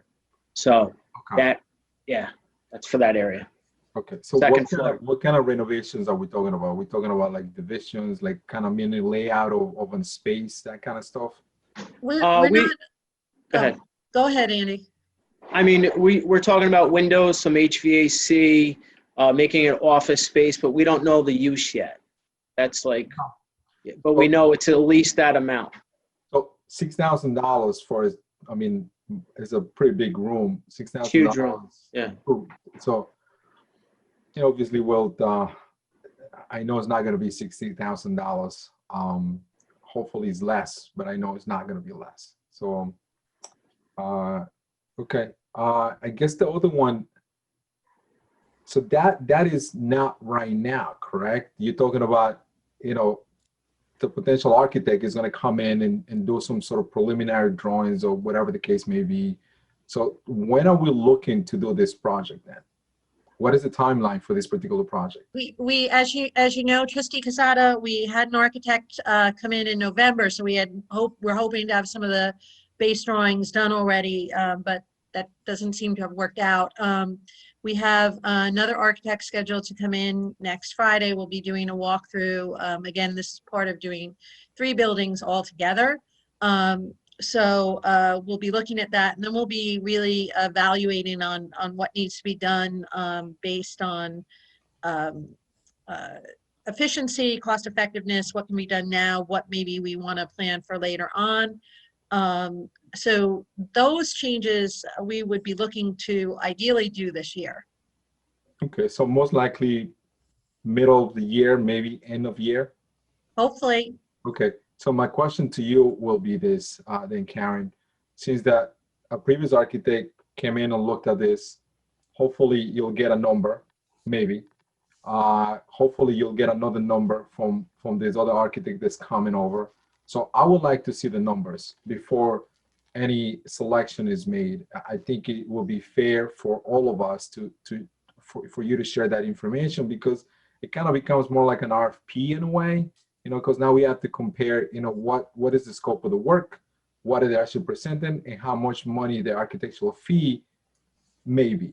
So I would like to see those numbers before an architect is selected on this particular project. And that's me. I'm not speaking on behalf of the board. Okay. Thank you. So just with respect to people's time, again, we all have our desires, our needs, our preferences. I hear what you're saying, Manny. Is it possible that you just share that with Manny, or do other members? I do not need to see the detail once it's at that level. But again, on this particular instance, I'm not writing off and abdicating my right to see all the other stuff that's coming down the pike. But if others want to see it, and I'm trying not to take up these kind of meetings unless we have to. So Manny, would you be satisfied if you were involved in the conversation? That's fine. No, off and anybody else could join? Would that be okay with everybody, or do other people want to see it during a session? I personally don't need to see it. I trust Manny's and Andy's and Paul's advice. All right, so Manny, you might be representing the board. Dana, I'm not seeing you raising hand that you want to see. You might want to. You're new, you may want to learn, I don't know. Actually, you're talking about the map room. Right. You like, yeah, you're familiar. Intimately familiar. That's right. Well, then you and Manny, a team, has been formed. Not a good word. So I think it's a great project. I think that's a space that the thing you're going to have to, it's going to be hard is, I mean, I was working on document retention and going through and getting rid of stuff. There's a lot less stuff in that room than there used to be. Right. There's still some work to do in that regard, though. And the thing that's going to be the most challenging is that the planning department, you know, they have to refer to those. There's a lot of file cabinets that they refer to all the time in order to satisfy FOIL requests and you know, plans, and they go back. They have the history. The files have the history of every property, right, and the various building history. So you know, that has to stay somewhat near. There's a lot of file cabinets, but you know, you could reconfigure. You can get rid of a lot of the stuff in the room. A lot of those map cabinets, I would say most of them are never opened. So the map cabinets can go down in the archive, possibly. There's some very historic maps in there that really need to be looked at and make sure they're being preserved properly. But you know, I think it would be a great space to have meetings, to have, you know, a couple of bigger offices for people who need them. And, you know, so I can't wait to see it when it's done. So Dana, Manny wants to be involved in the architect and decisioning as that happens. I don't think we need to all come back to it. He'll raise his hand and say, hey, we have a problem, or I'm not happy with this. Would you like to be involved in the process as well? Well, you know, I'd kind of like to see what the plans are, just because I'm curious to see how we're going to solve the problem. Okay. Just to be clear on what the process is, because you will all be engaged to various degrees. This is really a very preliminary exercise. We have some issues that we had brought up prior to the pandemic that involved better use of space, predominantly for security reasons. Since the pandemic, we have realized that some of those things that we've actually had to implement are working very, very well. So this is really looking at focusing all of our resident-facing services on the first floor at 16 Croton. So there's really no reason for people to have to walk through the building. It is far more efficient. I think all department agrees, and it raises the level of security because we don't necessarily have people wandering through the buildings. Similarly, we have, you know, as most of you know, these buildings are older. They have been through many different uses, been sort of carved up over time, and the space is maybe never the way we would design it were we to be building new today. So at the Ops Center, at the Rec Center, and at 16 Croton, we're really just looking for space optimization. Then the next phase will be on usage. In some cases, we may be, you know, moving people around. However, for the most part, I think that this is really just basic. Instead of having an extremely large room at the Ops Center that is now used for files, which mostly can be put in another area of the building, that area becomes open where, you know, we're talking about something as simple as putting partitions to put office staff there. So really, as we go through this, once we get the plan on what we're going to use the space for, once we have a better idea of cost, once we can envision a bit of what needs to be done based on, you know, we have Youth Bureau coming in, we have some other considerations, then we'll lay out that plan. So at almost every point, the board will be engaged and know what's going on, because you will be weighing in on some of those decisions. Right, and tonight we're only being asked, by the way, from Dale to to get the financial piece for next week's agenda, right, Dale? That's correct. So Yep. I'm getting the sense of the board. Let's move that forward, right? Yeah, I'm good with that. Okay. I'd like to just jump in with the other two pieces of the puzzle that Dale brought up, and that's the Snowden Avenue project and McCarthy Drive. I think we've all heard it. Budget time, we know what's there, we know what's in front of us, and correct me if I'm wrong, Andy, but I think you've had some issues this week on the bridge where this thing, when it was brought in front of us, it was stressed that this is something that needs to be taken care of, and I believe, correct me if I'm wrong, there was some issues this week with that. Yep, good point. So yeah, last night we worked on that water main until like 4 o'clock this morning. There's a leak by the boathouse. There was a leak by the boathouse. That main is compromised, but we have a little time, enough time that we can design a water main, which we have in the capital plan, that will go underneath the 4 sets of train tracks, underneath the MTA tracks from the east to the west side. I have a proposal we're sending down, and I don't know if it was David from our office sent it to Stuart yet or not, for Manganaro. I know Stuart and I spoke about it, and I spoke to the village manager about it. It's $68,000 for their proposal. It's for construction management and design. I spoke to the health department today so that they are not going to hold up once they get this design, that they get it approved, and so we can get it bid. The engineer's estimate is about $450,000, and it all depends on what MTA wants. If Metro North wants some special sleeving, which I think they will for the water main, and we hit rock, that kind of stuff. So we're going to have some contingency in there. So that's why Dale put that number of $700,000 in there. It might be much less, but at least we're covered, and we don't have to get the authorization down the road a second time with bonding. And McCarthy, that's kind of more Paul's job. He can talk about that because that was just bid, but there is a facet of the water main. So McCarthy Drive, if you're wondering why a town project is on a village work session, is simply because the bonding that Dale referenced, the 625, covers the cost for the water main component of that project.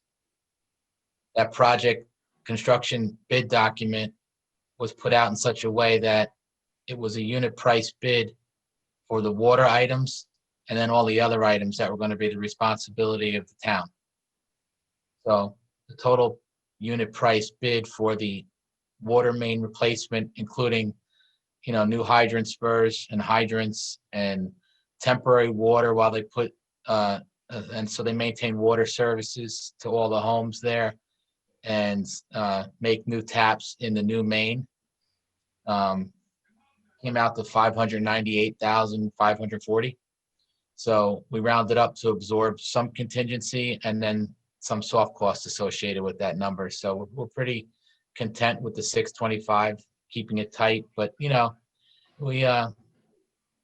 really the town rather got very competitive bids, ranging from the low bid, which was 2.47 million, up to 3.46 million, which was good. It really had a good span of right around where we thought the project was going to come in. There was an outlier bid of 5.5 million, but that happens. So we're content, and I'm actually going to the town meeting next Tuesday to present the project in its entirety and request that they bond, or however they're going to fund that project, and allow for the execution of that contract. And once we do that, we'll have that same waiting period for the bond referendum that I was discussing with Dale this morning. But I think within 30 to 40 days, we'll probably be executing contract documents. There will be nothing for you to do, but this is really bringing your attention to the bonds, because we're going to do this as a reimbursement. The town is going to bill the village for that portion, and Dale is just going to pay it with this borrow. Okay, thanks. I'm in favor of, moving these resolutions to next week. Okay.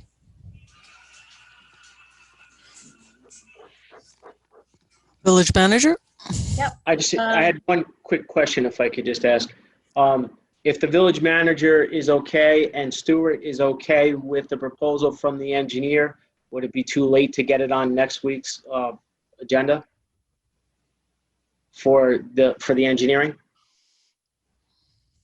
Stuart? Andy, that's the Manganaro proposal? That's correct. I know that Dave had sent some language to them and was waiting to hear back.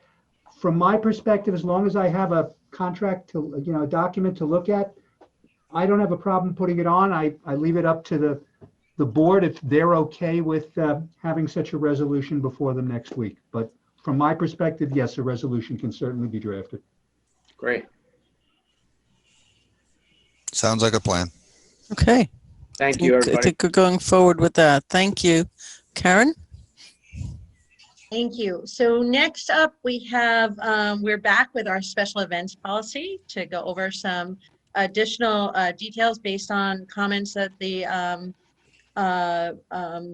through the public hearing and comments that the board and questions the board had. So with that, I would like to turn this over to Bill Garrison and Jaime Hoffman and Stuart Kahan.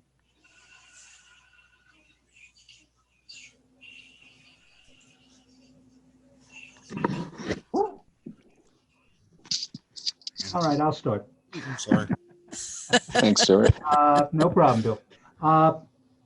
Thanks again to Jaime and Bill for really great work on this. As the board will recall, the public hearing relating to what was then Local Law 8 of 2020 was closed. And there was some discussion about, reviewing the planning guide and the fee schedule, and so that we could ultimately have an approval vote by the board with regard to what would now become Local Law 1 of 2021. But the event planning guide, which has been sent to you along with the fee schedule, is a recitation of what the local law provides and what the fees are and what is necessary by an applicant. It's important to remember that the village's relationship here will be with the sponsor. The sponsor will deal with the individual vendors, but it is the village that, through the rec department, that will deal with the sponsor. The insurance requirements are laid out here.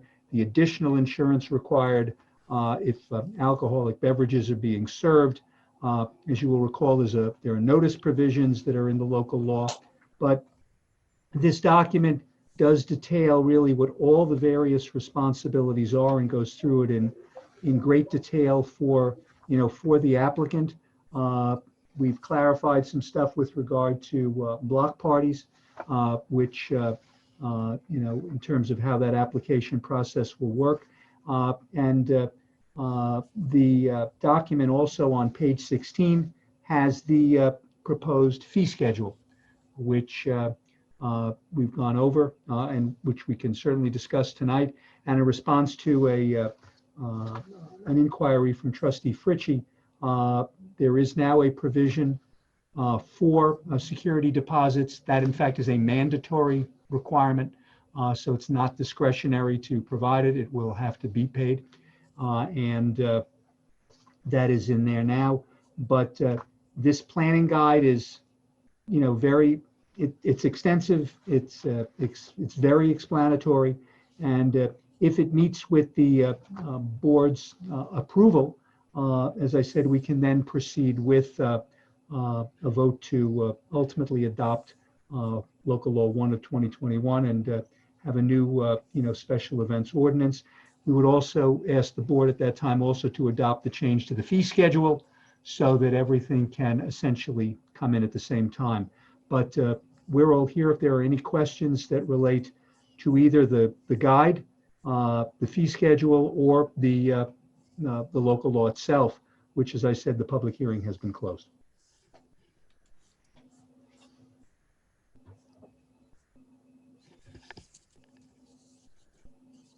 Anybody have, I'm sure there are, anybody have questions or comments?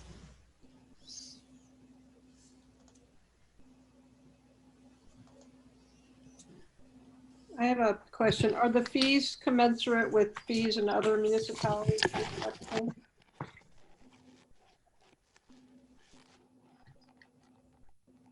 I can respond to that. The fees with other municipalities, actually, these fees are quite lower, I would say. It's different. It's not apples to apples. Some places require a higher fee to rent a particular area or a park. But these fees, I think, as compared to other municipalities, are much lower.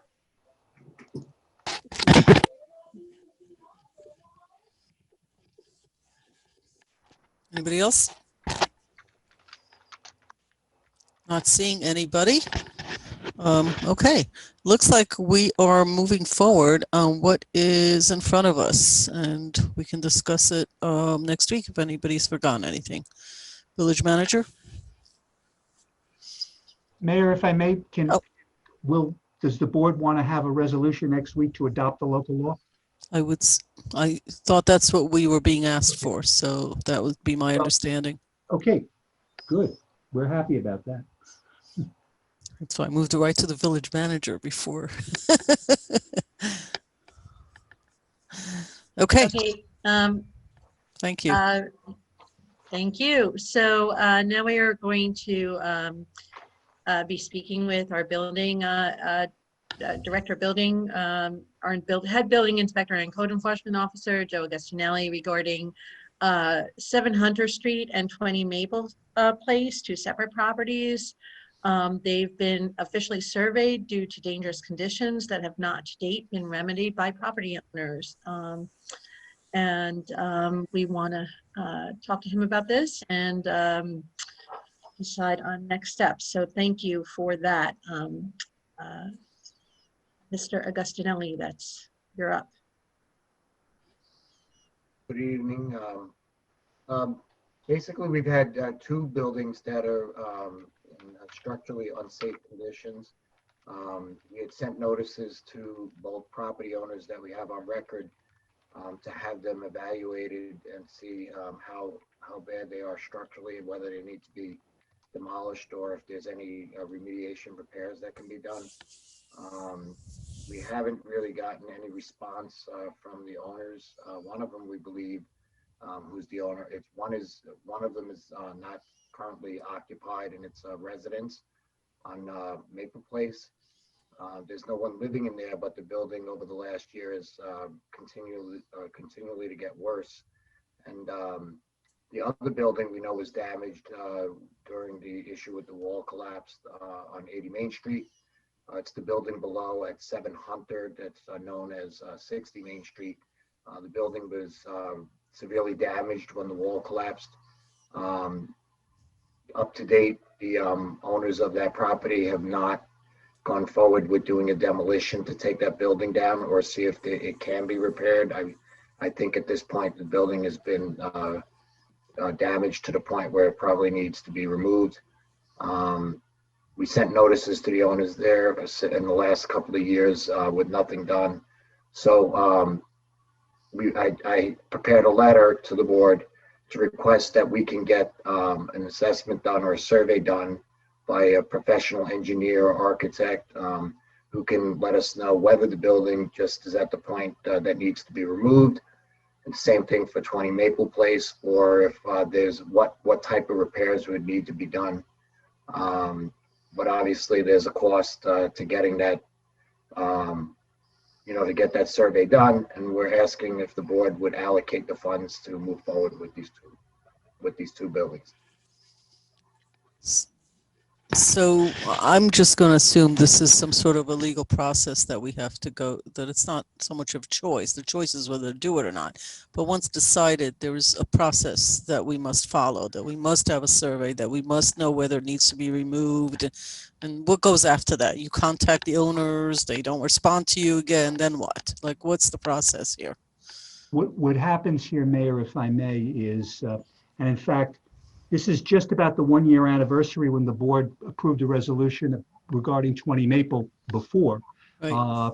And if you will recall, the owner came to one of the board meetings and had a discussion at that point.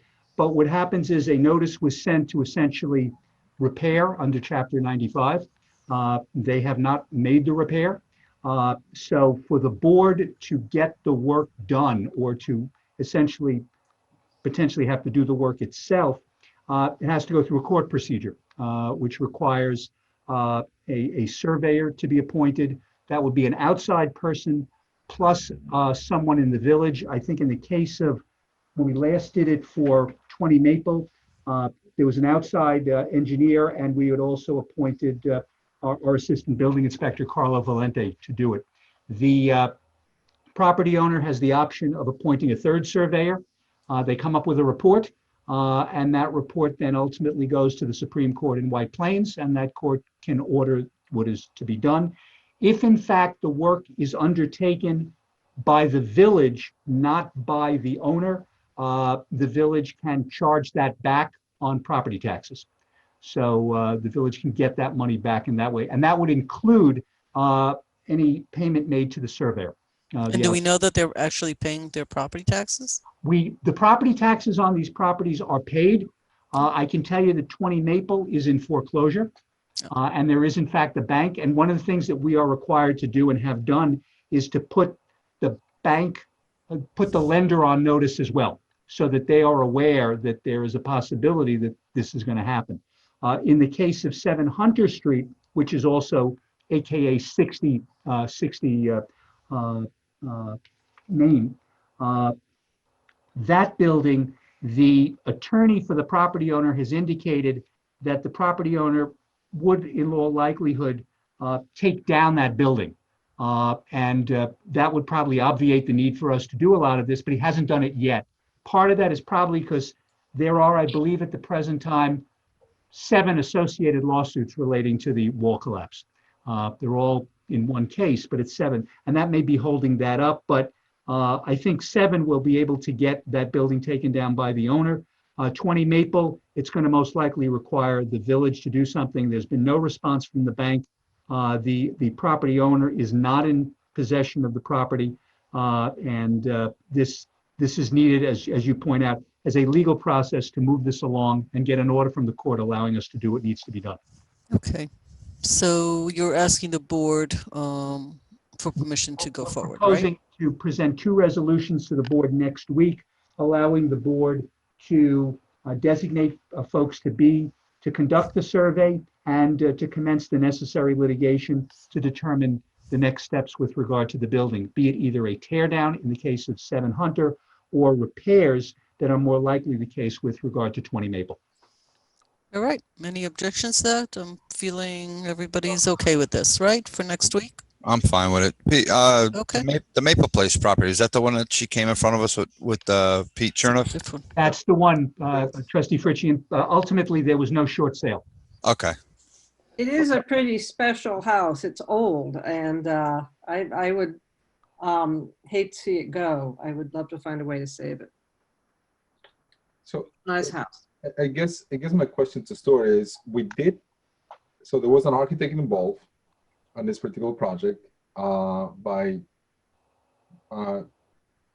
someone local, I guess, and we did have a report. Do we ended up going with a surveyor at that time, with that engineering firm? Stuart, refresh my memory. Deputy Mayor Casado, we didn't need to because Mr. Chernoff had arranged to make the repairs that were needed pursuant. But since that time, the house has further deteriorated. And that's why now we have to essentially come back again. We had at that point been in contact with Michael Macri of Grossfield Macri Consulting Engineers.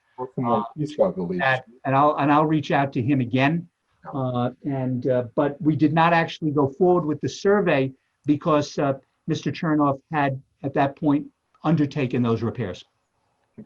Okay. Well, and those repairs that he done were mostly there were minor repairs or temporary repairs done to the roof structure, which were actually done, but in the past year we've had some issues with the building facade. The bricks are falling off the building. It's continued to deteriorate over the past year. All right, no problem. Thank you. Okay, thank you. Thank you, Joe. Nice to see you. Happy New Year. I don't think I've seen you in so long. Village, all the members of the board. Thank you. Village manager. Hey, thank you. Next up, we are being asked by the SPCA to renew the annual contract, which is basically a rollover contract from last year. So I'll turn that over to Corporation Counsel and Chief Sylvester. Thank you, Karen. Good evening, Mayor, members of the board. As the village manager pointed out, this is essentially a rollover agreement. It calls for an annual payment by the village of $34,330.94, which works out to $2,860.91 a month. Treasurer Brennan was kind enough to advise me that in addition to what was paid pursuant to the contract, The SPCA last year received an additional $2,120, which relates to the spaying and neutering of the feral cats. As the board is aware, there is a separate fee agreement that relates to that. But otherwise, the agreement is the same. The SPCA is currently operating out of temporary headquarters in Cortlandt Manor near Hudson Valley Community Hospital, and but expects to get back into their other location, hopefully by sometime in 2021. But the contract otherwise is identical to last year's agreement, and we would be asking the board for a resolution authorizing the village manager to execute the 2020 agreement.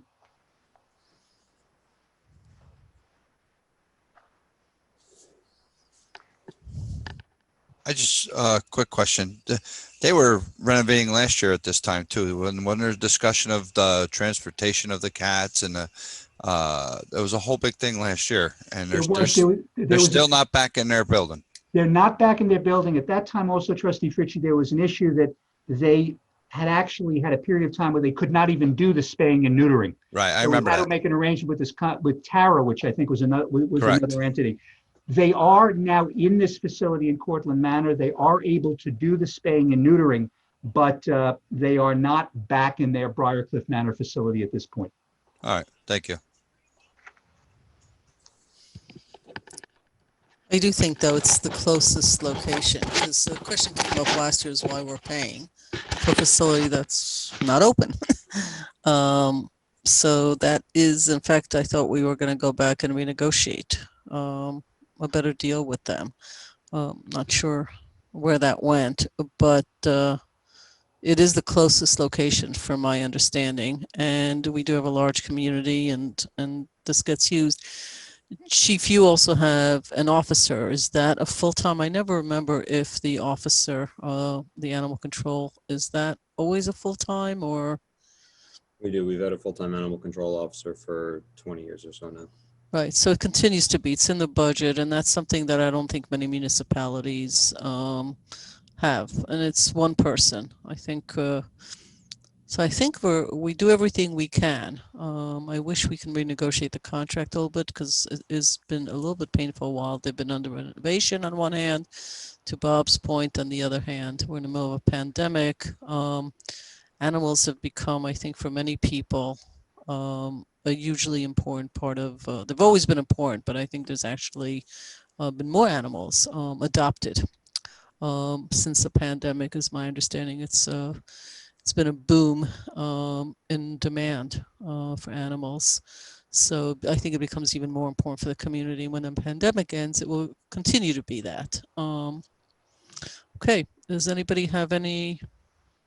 Okay, so village manager, back to you. Thank you. Finally, we have 2 requests for cabaret licenses from El Manabita and Serenita Lounge.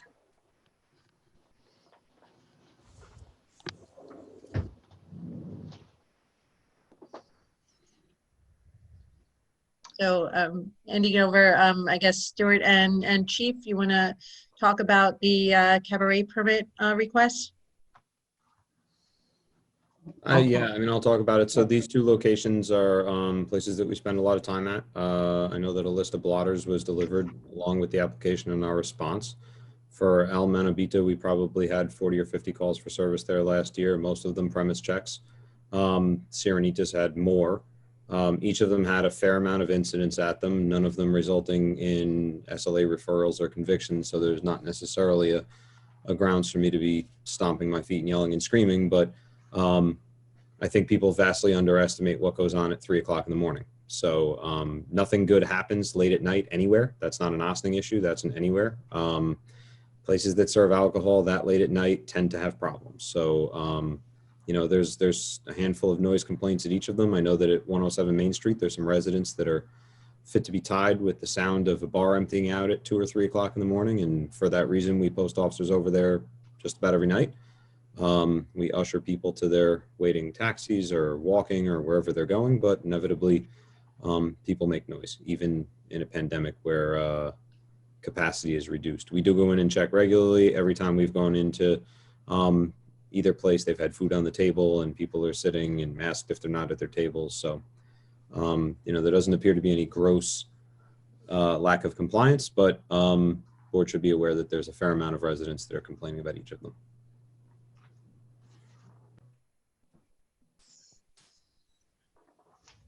I just want to note too that at the manager's office, both places we received complaints that may be the same as the ones that were lodged with the police department. We have gotten calls about both those places. Usually it's noise, quality of life related issues.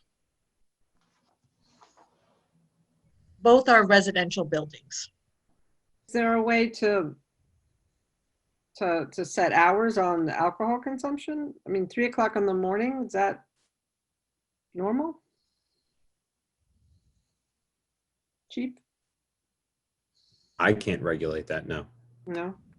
Yeah. The cabaret license can't regulate that? Well, the cabaret, Trustee White, we don't, the cabaret, we cut it at 2 a.m. for the cabaret purposes. That's live music, though. That has nothing to do Right, with it. that's correct. That has nothing to do with the operation of the facility itself. Do we have the choice to change that? Again, this permit tonight only relates to live music. Right. Stuart, refresh my memory.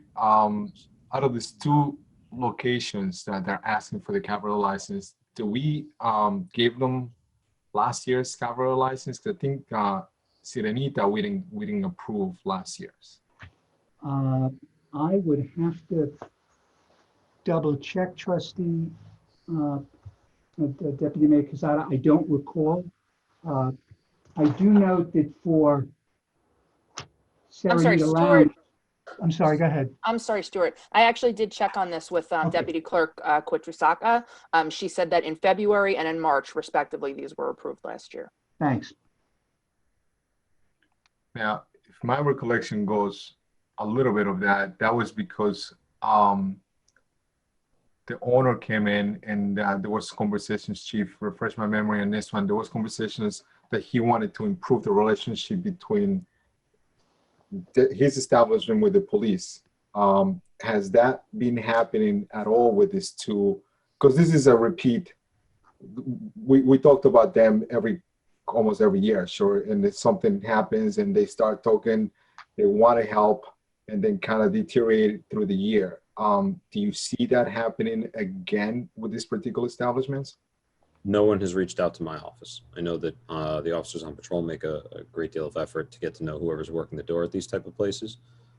When they're making periodic checks of the inside based on complaints, they tend to develop relationships with the folks that work there or own the place. But there's been no formal effort on their part to contact our department. Okay.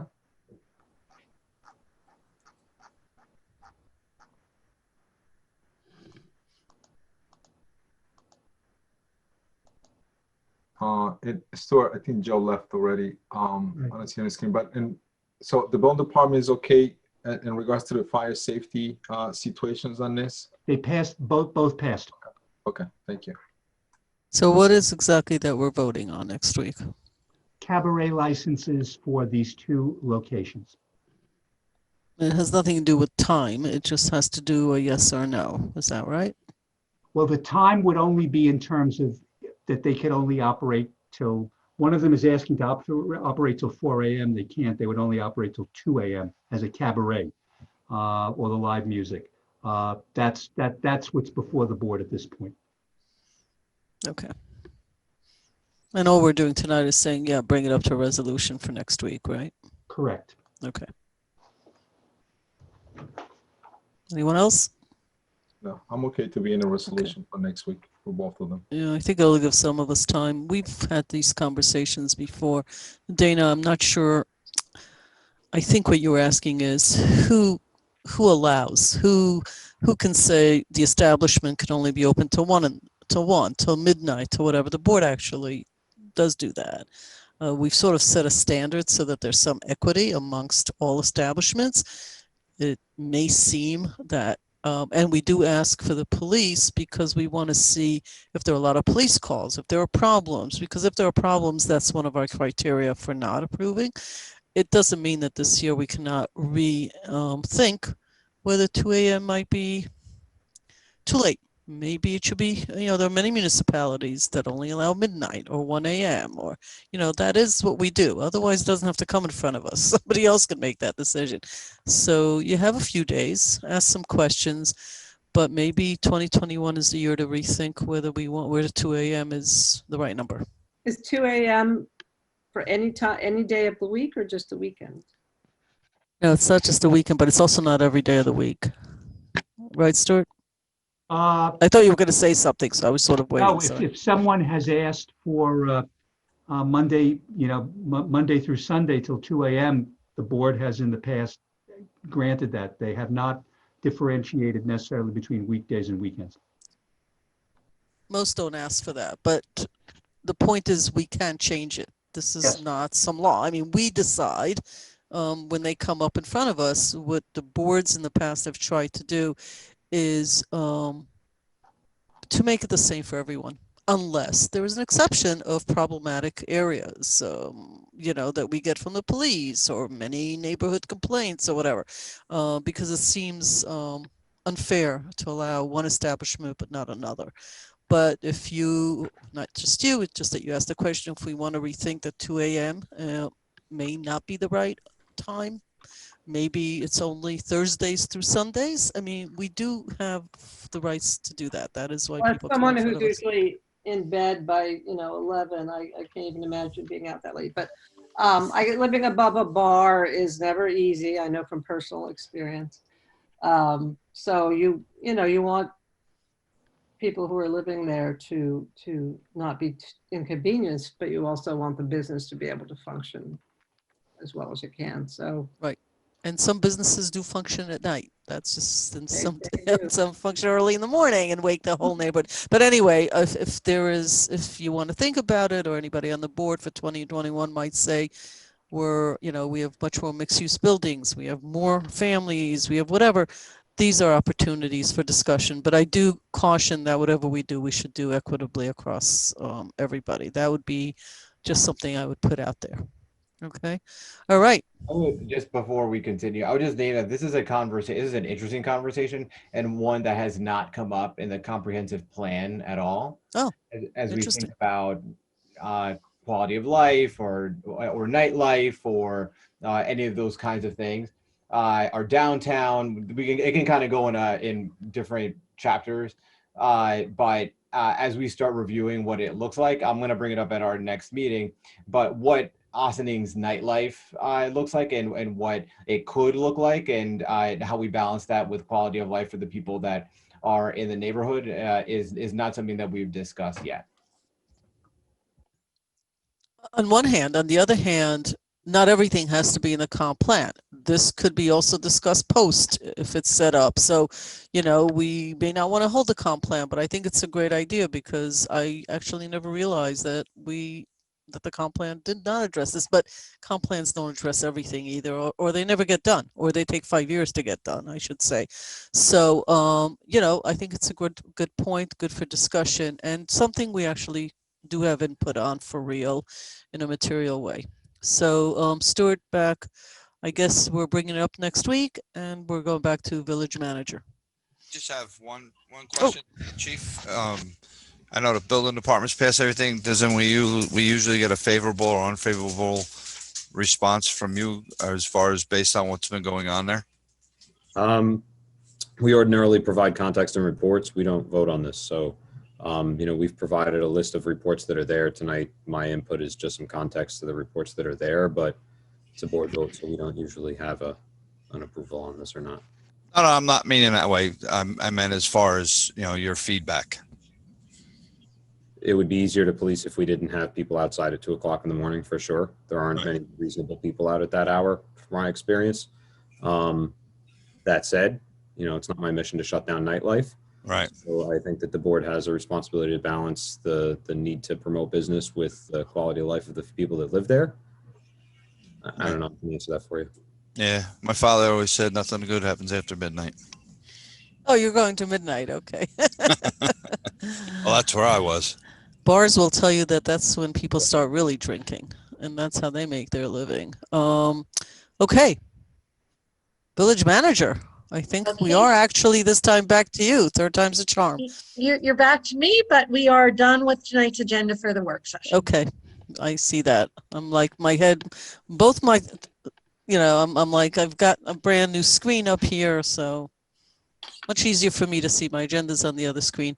Okay, folks, I think we are, I think we're adjourning for executive session, yes? That is accurate. Okay, so do we want to adjourn for executive session, matter of personnel? So moved. Second. Board? Aye. Aye. Aye. All in favor? Aye. Aye. Thank you. And with that, good evening, everyone. And we will see you again next Wednesday for legislative session. Thank you all. My invisible gavel.